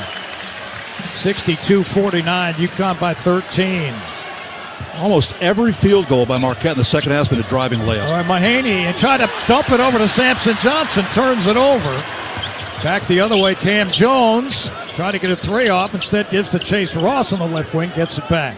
Jones trying to get up ahead of steam and drive by Jaden Ross. Can't do it. Puts up a wild shot and hits. A runner by Cam Jones. Another driving layup. That's all they've done in the second half to score. 62-51. UConn by 11. 8.5 to go.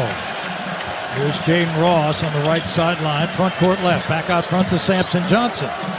Johnson a hand off the ball. Ball on the right wing to Sampson. Gets it back. Solo. Under 10 to go to Sampson on the high post right. Handoff back to Caravan. Caravan in trouble. Fires cross court to Ross. Ross has got a launch. No good. It's a shot clock violation. That's 20 turnovers on the Huskies. They passed the ball around the perimeter and just never got a clean look. And for Marquette, they call that a kill. 3 straight stops. 2 of those came on turnovers. They still trail by 11 with 8:16 to go. UConn 13 assists on the day.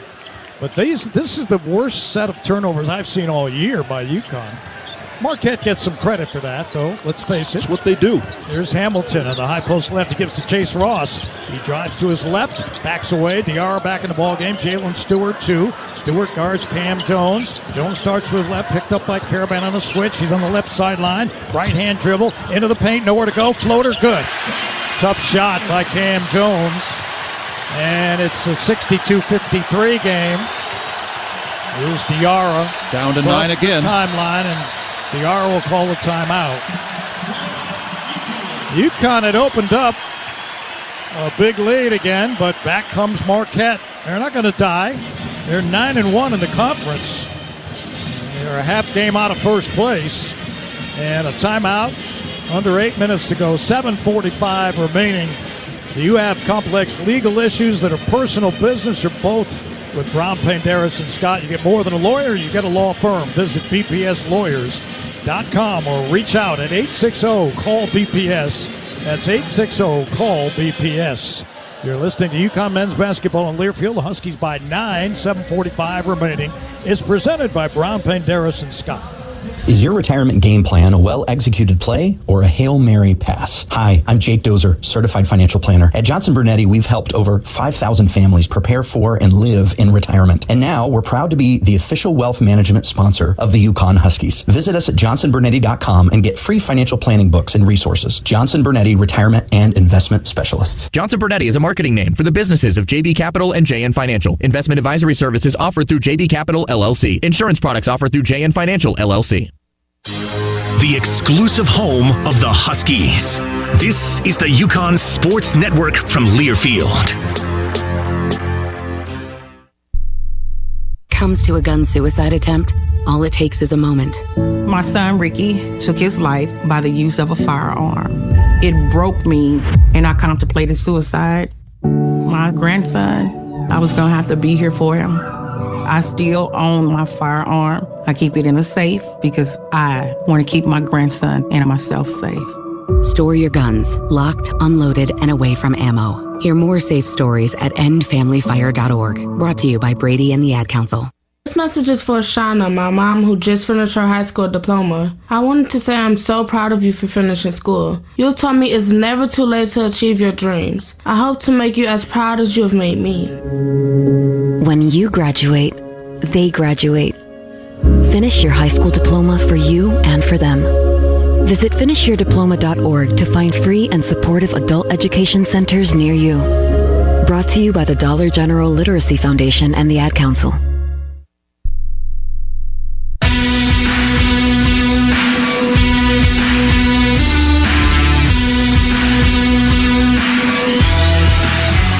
UConn fans, the UConn football team wrapped up an historic 2024 season. Season tickets for 2025 are now on sale. Head coach Jim Mora, Huskies finished 2024 with 9 wins, the most since 2007, and a victory in the Fenway Bowl. So visit UConnHuskies.com/football for details on how to become a 2025 UConn football season ticket holder at Rentschler Field this fall.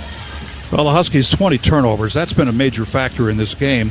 Their season high had been 19 in Game 4 of the year against East Texas A&M. That was at Gamble. Championship year last year, their season high was 17. That was the game at Seton Hall early in the Big East season when Donovan Clingan went down, and they were pretty discombobulated in that game after he went out. And in the 2023 national championship game, their season high in turnovers was 11. That's how good Tristan Newton and those guys took care of the basketball. Well, that's one thing the Huskies haven't done well in this game tonight, as they are right now at 20 turnovers to just 8 for Marquette.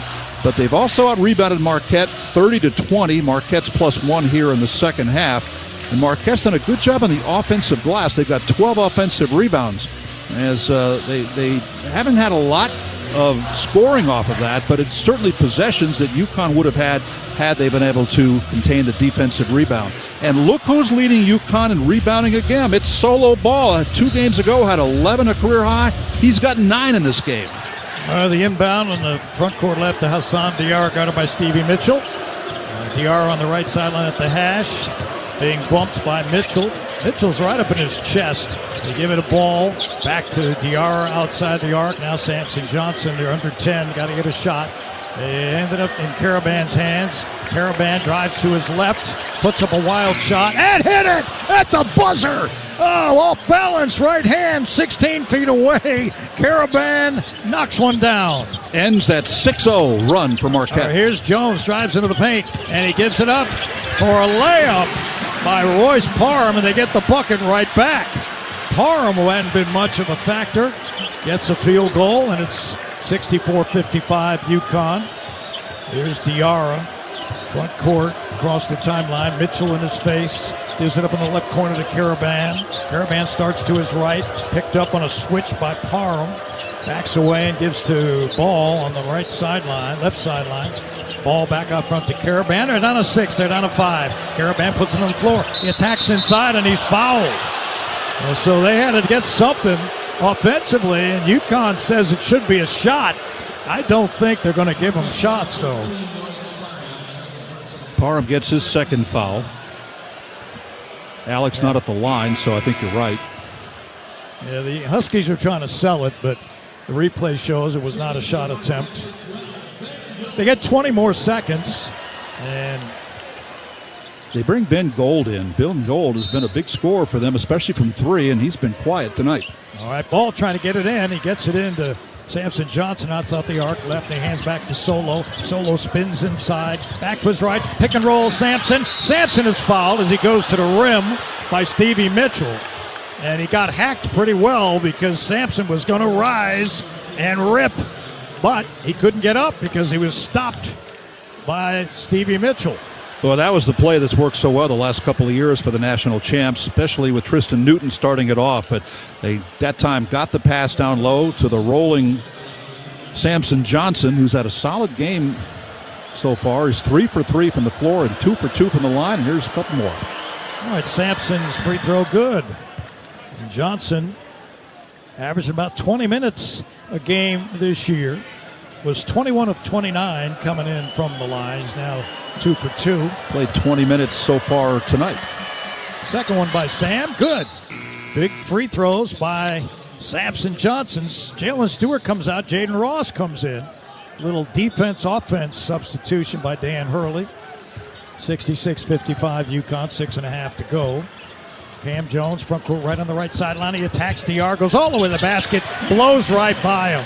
UConn's got to help there, as Cam Jones has got a quick first step, and Hassan DR at about 60-70%. Marquette's hit 6 of its last 7, most of them on driving layups like that. All right, 66-57 UConn. Here's DR on the left wing, guarded by Mitchell. Backs away to the timeline, and he's in trouble. He drives to the basket, spins, fires in the far corner to Ball, who drives inside, and Ball stepped on the sideline. Marquette gets it with just under 6 minutes to go, trailing by 9. 21 UConn turnovers, 8 in the second half. All right, Chase Ross will inbound it, give it to Cam Jones. Jones, who's got 20 points across the timeline. Again, working on DR, tries to blow by him, and he lays it up and in again. Hassan is helpless right now. UConn's got to do something to help him out. He cannot control Cam Jones. Closest since 17-9. 66-59.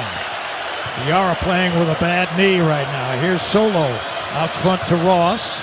Gives to Caravan, back to Diarra on the left wing.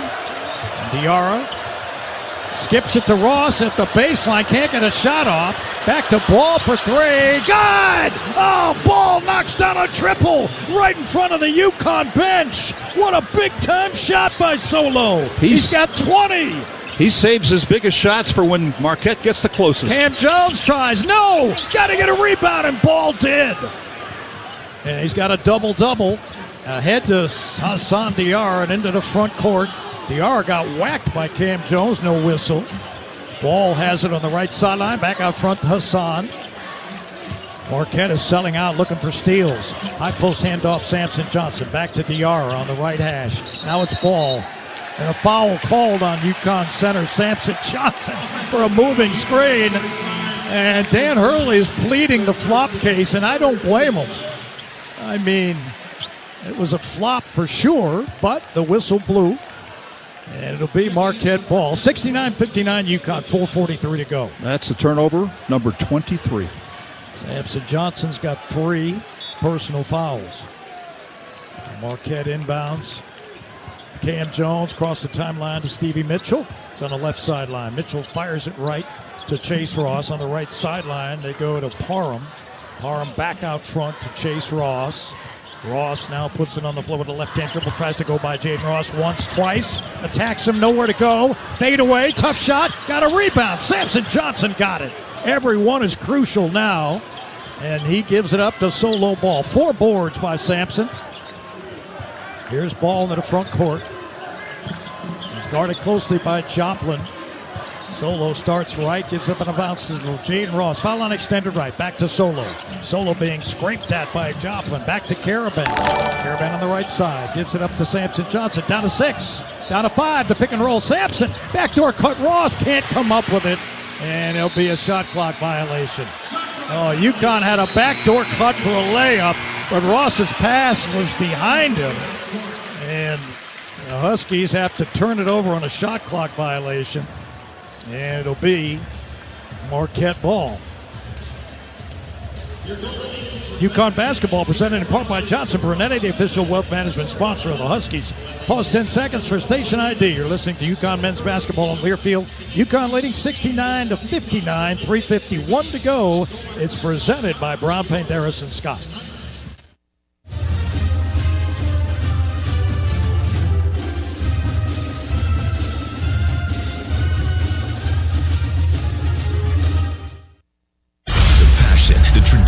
The rivalries. SiriusXM is your destination for all things college sports, and we've got you covered. On SiriusXM College Sports Radio, there's complete coverage of every major conference, including live games, plus 24/7 talk and analysis. So cheer along on the SiriusXM app and listen to your favorite team anywhere. And now you can get 3 months of SiriusXM free. Subscribe now. See offer details at SiriusXM.com/College Sports Radio 24. Power Station Events is the official production partner of the UConn Huskies, the ultimate one-stop source featuring audio, video, lighting, staging, talented DJs and musicians, photography and videography, stunning decor and florals, and much more. As we celebrate our 40th anniversary, we want to thank UConn Nation as we look forward to the next 40 years. Visit us at powerstationevents.com and let us help you plan your next awesome event. UConn fans, when it comes to sports injuries, do you know where the Huskies go? UConn Health, Connecticut's public academic medical center. Our doctors advance research and train future generations of healthcare experts. All while offering the latest in injury prevention, treatment, and performance improvement for athletes, for everyone. When it comes to UConn athletics, our physicians are their physicians and should be your physicians too. Make their doctors your doctors. UConn Health. Learn more at health.uconn.edu. The UConn Huskies are on the air. You're listening to UConn Men's Basketball, presented by Key Bank. Now, back to our broadcast location. After the game, the Hart Auto Group postgame show, highlights, interviews, stats, scores. It's coming your way courtesy of the Hart Auto Group. Shop Hart Auto Group. We treat you like family. Only a heartbeat away. HartCars.com. UConn by 10, 69-59. And how about Solo Ball with a double-double? Wayne, you were talking about his rebounding. That's been crucial. He's got 10 boards in this game. He's been huge on that. And UConn is out rebounding Marquette by 1 in the second half, 32-20 in this game. Without that, maybe things are a little different than a 10-point lead, as Marquette got it down to 7. And then Solo Ball drains another 3, 6 of 8 from three-point range. And the Huskies able to overcome these 23 turnovers. They had 24 turnovers in Atlantis in 2021. They won that game in double overtime over Auburn with 24 turnovers. The school record was 32, set back in 1984 against Fairfield at the New Haven Coliseum. Huskies won that game. Close games. UConn's been in a bunch of them 11 times. Games decided by 6 or less. It's not close yet, but Marquette is a relentless team, and they have it. They dribble across the timeline, left to right. Chase Ross, the junior guard, back out front to Royce Parham. Now he gives it to Cam Jones. He's going to be guarded by Ross. Puts it on the floor, attacks Ross right. Ross cuts him off, goes back to his left hand. Now he goes to a floater, missed the shot. But a foul is called on Ross, and that's just the 4th team foul on UConn. Second on Jaden. I don't think it was a reach-in. I thought he got him with the center of his body that time, but it's a foul. Good call. So it'll be Marquette to inbound to our right on the baseline, right near their own bench. Royce Parham, the freshman forward. He gets it into Joplin, back out front to Chase Ross, and now Cam Jones working on Jaden Ross. Cut off by Jaden. Kicks it back, and a long 3. Good! Royce Parham hits a triple, and they're going to see if it's a 3 or not. He might have been stepping on the line. No, wait, they're going to say it's a 2, I believe. Hold on now. They stopped the play immediately. Ron Gruber said it was a 2. Yeah, he was on the line. Ross Parham out of the Pittsburgh area. And he went to high school with one of his teammates who played a little bit in this game, Demarius Owens, out of Rochester, New York. Only a 26% three-point shooter on the season. And so they get the review. Right now, the scoreboard reads 69-61. Which would make it a 2. Huskies 9 of 14 in the second half. For the game now, 59%. And so while they review it, we will tell you the Huskies are off for the next few days. They got St. John's coming in to Gamble on a Friday night. You know, they've been playing Friday night games this year. And it's kind of exciting because Friday night was not a college night up until recently. I was watching Purdue, Indiana last night. That was pretty exciting on a Friday night. Well, you know, back in the day, it was Big Monday in the Big East. They had that ESPN contract. Well, now the Big East gets Friday night games. Last night, Georgetown defeated Butler. The son of the coach, Drew Hurley, is along on these trips. He's like a graduate assistant now for his dad. He turned 23 years old on Thursday, and I asked him, I said, so what did the team do for you? They said they practiced. He said, they didn't do anything for me. So UConn Fourth in the Big East, coming in and threes made with just about 9. They got 11 in this one. Call stands, 2-point field goal. So it was a 2-point field goal, 8-point game. Drew had that distinction of dribbling out the clock in 6 straight NCAA tournament games, 2023 and 2024. And he was dribbling it out in the national championship game against Purdue last year. He got a shot clock violation. Went back to Purdue. Both teams with 4 team fouls. The timeout situation, 1 for UConn, 3 for Marquette. The Huskies work across the timeline. It's solo ball picked up by Chase Ross. Solo picks up his dribble, gives to Diarra. He's got Mitchell in his face. Now Ross on the right corner, Jaden. Jaden drives into the basket and threw it away. Caravan able to save it. Now they're down to 9. They got to hurry. Down to 8, down to 7. Caravan trying to cross over and be his man, and it's stolen by Mitchell. Mitchell on a run out with Diarra, and Mitchell lays it in. And a timeout called by Shaka Smart with 2:50 to go in a 6-point game. Well, that's as close as it's been since very early in the game when UConn had an 8-2 lead. You cannot dribble into traffic against Marquette. They are world-class thieves. They really are. They got 11 steals in this game. UConn's got 4. And the Huskies have 24 turnovers as well. It's an 8-3 run by Marquette. The 3 for UConn was that 3 by Solo Ball a minute ago. Ball 6 of 8 from three-point range. 30-second timeout. So Marquette down to 2 timeouts now. UConn has 1, so you got to use it judiciously here with 2:50 to go. By the way, that game coming up on Friday night, they'll be honoring Ben Gordon into the Huskies of Honor. Key player in the 2004 National Championship team. The team is already in the Huskies of Honor. They had a hard time getting Ben schedule-wise to come back, but that'll be a big deal, especially a big deal because Ben is from Mount Vernon, New York, and of course St. John's is from just down the road in Queens. So it'll be UConn basketball. Caravan, Jaden Ross, and I have to keep saying it's Jaden Ross because Chase Ross is on the court for Marquette, and they're going to go full court pressure. They got Dwayne Wade on the big screen up there, the former Marquette star, giving the crowd a little cheer encouragement. All right, Caravan looking to get it in. He gets it into Diarra, and he's double-teamed. Caravan quickly ahead to Jaden Ross. Front court left. Ross gives to Diarra. Diarra guarded by Stevie Smith. Diarra starts to his right with the right-hand dribble. Backs away on the right sideline, and he is fouled by Smith. It's just the 5th-team foul, so they are able to take some time off the clock, put 20 seconds on for UConn. 3 fouls on Stevie Mitchell. Mitchell, rather. And Mitchell has been all over Diarra all night long. The first time they've actually whistled him for being that physical. All right, Diarra on the right sideline. Kicks it to Caravan. Caravan, pick and roll, Sampson. Sampson reverses it in, and he's fouled. Samson Johnson, a huge bucket with 2:22 to go, and a chance for a 3-point play.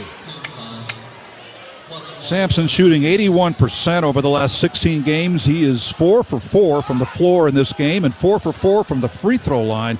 He's made 11 straight field goals in 3 games, and he comes up big here. All right, so Samson Johnson on the line to try to complete the 3-point play. Cam Jones' foul is first. And he makes it. So Sampson gives UConn a 9-point lead again, 72-63. Here comes David Joplin, left to right, picked up by Caravan on the left wing. Starts to his right, off a switch. Joplin fires a 3 and hits. Straightaway 3 by Joplin, and the lead back to 6. Huskies get it into Diarra, 2 minutes to go. Hassan walks across the timeline, fires it to Solo Ball. Ball out near the timeline, guarded by Chase Ross. Gives to Diarra on the left wing. He's doubled. Back to Solo. Solo for 3. Got it! Oh, another big one! He rang one up from the near corner. UConn 75-66. Ball has 23. Here comes Chase Ross on a blow-by, but he missed the shot. He tried to dunk it and lost the ball, and Caravan rebounded. Now a minute and a half to go. Diarra across the timeline on the left sideline, front court left, and he is hit by Stevie Mitchell. So that is foul number 6 by Marquette. And that's 4 fouls on the defensive specialist, Stevie Mitchell. Pardon me, 7th team foul. So Diarra goes to the line to shoot 1-1. Hassan's been great from the line last 9 games, 17 of 19. Few, though, with the pressure he's got right here. And I don't think Mitchell wanted to foul there because there was still 1:26 left. At any rate, Diarra now shoots 1-1. Haas's first one up. Oh, he rimmed it in and out. Oh, it's lost by Marquette. 2 men went for the rebound, and they lost it out of bounds. It was Mitchell and Joplin. Both had their hands on it and lost it. So UConn gets the ball back with 1:24 to go. 20 seconds to shoot. Ball trying to inbound the ball. And he almost threw it away. It's Diarra on the left sideline. Hassan being hassled by Stevie Mitchell. Haas, I don't even think he'll try to take a shot. Here he is driving into the basket. In traffic, kick out Caravan. I got 9. Now 7. Now 6. Caravan starts left. Pick and roll to Johnson. It's deflected out of bounds by Marquette with 1 to shoot. And it'll be UConn to inbound the ball with 1:05 to go. 1 second to shoot it in their front court. I don't think they can get much done here unless they go alley-oop to Sampson. That'd about be the only thing they could get done. So Diarra going to inbound the ball, and what's he got? And gets it to Caravan and puts the shot up. Shot clock violation. 75-66. UConn with 1:04 to go in the game. And let's see, what do we have here? Marquette going to inbound the ball, I believe. Maybe Shaka Smart wants to get a timeout call. Matt Potter going over to review something. I think the clock is right because there was 1:05 left and 1 second to shoot. UConn has led the whole way by as many as 22.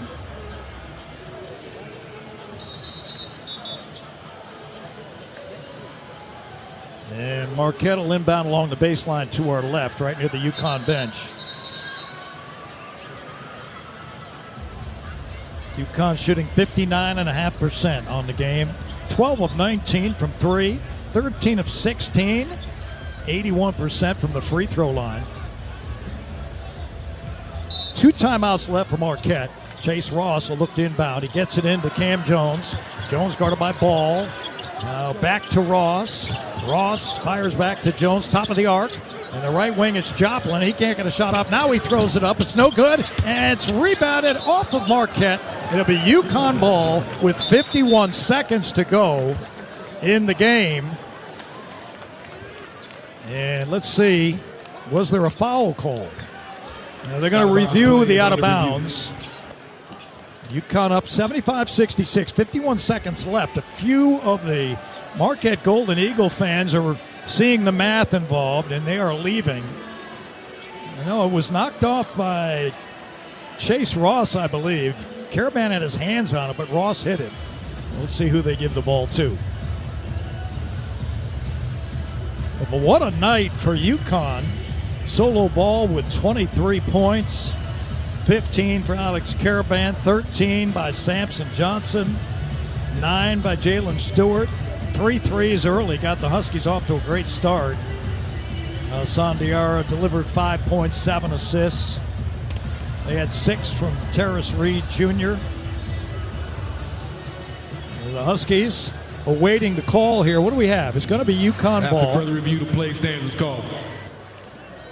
So the Marquette fans who came here to watch their number 9 Golden Eagles take on the number 25 UConn Huskies are 51 seconds away from seeing the Golden Eagles lose this game. Caravan will inbound to the right on the baseline. Johnson, Diarra, Solo Ball, and Ross for UConn. And Caravan looking to get it in. He gets it into Solo. Solo ahead to Jaden Ross. Jaden Ross fouled by Cam Jones. 3 seconds go off the clock. UConn in the road blue.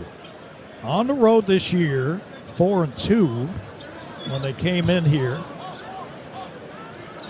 They had won 3 straight over Marquette last year, including the championship game. Jaden Ross on the line. 48 seconds left. Ross missed the shot, the front end. And it's rebounded by Joplin. David Joplin to the front court. Picked up top of the arc by Samson Johnson. Step back jumper by Joplin is good. 75-69, 38.6 left. It's not over. One more timeout remaining for Marquette.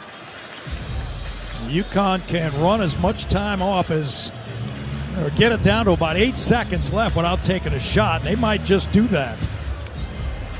But you got to believe Marquette will foul, put the Huskies on the line. It's still 1-1 for one more foul. And it'll be interesting to see how Shaka Smart plays this. Marquette started their year off 8-0. They've won 7 of their last 8 coming in. They've had a 6-game winning streak in conference for a 4th straight year. They have become one of the powers of the Big East Conference. They were the champions of the tournament 2 years ago. UConn defeated them last year. And this year, Marquette again on top of the standings. Half game behind St. John's. So UConn with the lead, 75-69, 38 seconds remaining. The Huskies get off to a great start in the ball game. We're up 14-4, 19-9, and we're leading by 22 with 2.5 to go in the first half. But Marquette rallied to get it within 13. So UConn will inbound to our right against full court pressure by the Golden Eagles. UConn has 1 timeout remaining, so does Marquette. Karaban looking to get it in, and he gets it into Ball. Ball backs away, he's double teamed, and he is fouled right in the backcourt. And so it'll be 1-1 for Solo Ball. Only 3 seconds went off the clock. And that's what Marquette had to do. They got to give themselves as much time as possible to get a possession or two. This will make it a 3-possession game if Solo can make the front end of this 1-1. Ball so far, 23 points on the night. On the line for the 1-1. A lot of the folks have left here. Game not over. Ball makes the free throw. So UConn, 3-possession game, 76-69. Solo with 24 points. 5th time he's been over 20 points on the season. Second one, good. UConn 77-69. Chase Ross will inbound the ball with 35 seconds to go, and he gets it into Cam Jones. Jones quickly to the front court, guarded by Jaden Ross. Pull up for 3 by Jones. In and out. Batted around. Who's got it? And UConn lost it out of bounds. 26 seconds to go. Huskies on the rebounding side of things, 35-22 over Marquette, plus 13. Marquette who beat UConn for the Big East Championship 2 years ago, or in the semifinals. And on the inbound, they get it to Jones. He attacks Ross. He missed the shot. The rebound no good. And knocked out of bounds again off UConn with 20 seconds to go. The Huskies leading by 8, 77-69. Chase Ross will inbound to our right on the baseline, and he gets it into Cam Jones outside the arc on the right wing, guarded by Jaden Ross. Skips it to David Joplin, and Joplin puts up an air ball, no good. It's rebounded once, twice, blocked by Ross, and in the hands of Solo Ball, and UConn has done it. They've come into Milwaukee, and they have beaten Marquette, the number 9 team in the country, by a final of 77-69. What a win for the Huskies as they now go to 16-6, 8-3 in conference, and they led start to finish. What a day. 25 for Solo Ball, including 7 threes. 15 for Alex Karaban, including 5 rebounds. 13 for Samson Johnson, including 4 rebounds. And Johnson also chipped in with a couple of blocks. So the Huskies knock off Marquette in their own building. UConn's won 4 of the last 5 played in this building against the Golden Eagles, and 5 of their last 6 overall. What a win by UConn. We will have the postgame show in just a moment. The Hart Auto Group postgame continues after this. The final, UConn 77, Marquette 69. For Brown Paint, Harris and Scott, this is UConn men's basketball on Learfield. Hi, this is Nick Kaplanson from Dime Bank. To win a championship, it takes more than just good players and coaches. It takes a whole community dedicated to the same goal. The same is true when it comes to banking. A successful banking relationship is built from a community fully dedicated to meeting the banking needs of its customers. If you're ready to experience a better approach to banking, come join our community at Dime. It's your bank, your choice, your Dime. Dime Bank. Community banking lives here. Member FDIC. Which schools will take home the prestigious Learfield Directors Cup as the top college athletic programs for the 2024-25 college athletic season? You can follow the standings of your favorite team or alma mater at L Directors Cup on Twitter and online at thedirectorscup.com. Trophies will be awarded in June 2025 to the winning institutions in all college sports divisions. Learfield Directors Cup, the crowning achievement in college athletics. The Huskies live here. This is the UConn Sports Network from Learfield.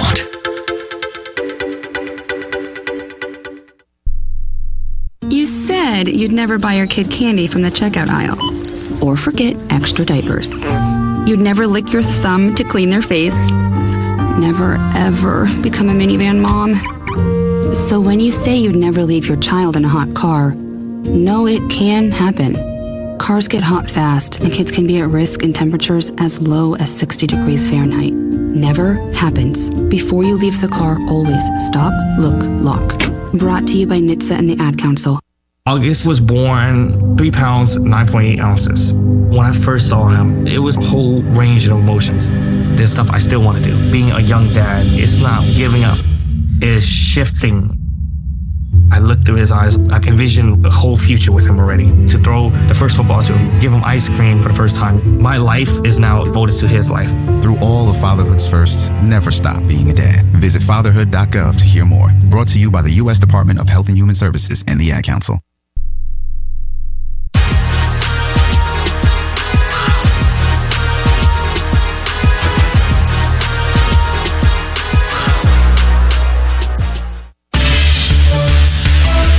The final buzzer sounded, and it's time for the Hart Auto Group postgame show. Coming up, we'll recap tonight's game with highlights, check scores from across the country, and visit with UConn players and coaches for postgame analysis. Let's go back to our broadcast location. Here's Mike Crispino. Back at Fiserv Forum, a scintillating win for the Huskies, 77-69. They led all the way. Tremendous start, keyed by Jalen Stewart, who knocked in 3 threes to give UConn a 14-4 early lead. Marquette was just unable to knock anything down, went 3 for 16 to start the game, and was terrible on the free throw line as well. And that allowed UConn to get off to a big lead, and they ended up holding on to win it by a final of 77-69. Let's go through the highlights, and we begin with Jalen Stewart right away. Jay Stu was hot from distance. Tiara to the front court right. Foul line extended on the left sideline right in front of Shaka Smart. Kicks in the far corner. Stewart again. And Stewie's got 3 of them. 3 triples by Stewart. And UConn a 14-4 advantage in the opening 3.5 minutes.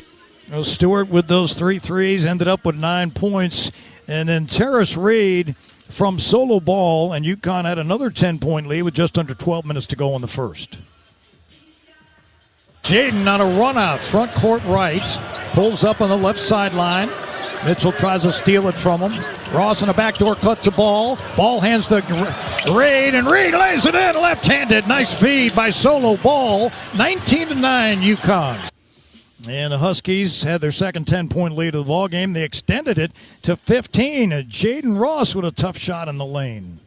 Samson Johnson nowhere to go. Fires it left to Ross. Ross dribble penetration. Baseline left. Now he's in the paint. Fadeaway Ross. Good! Jaden Ross with a fadeaway from 10 straight on.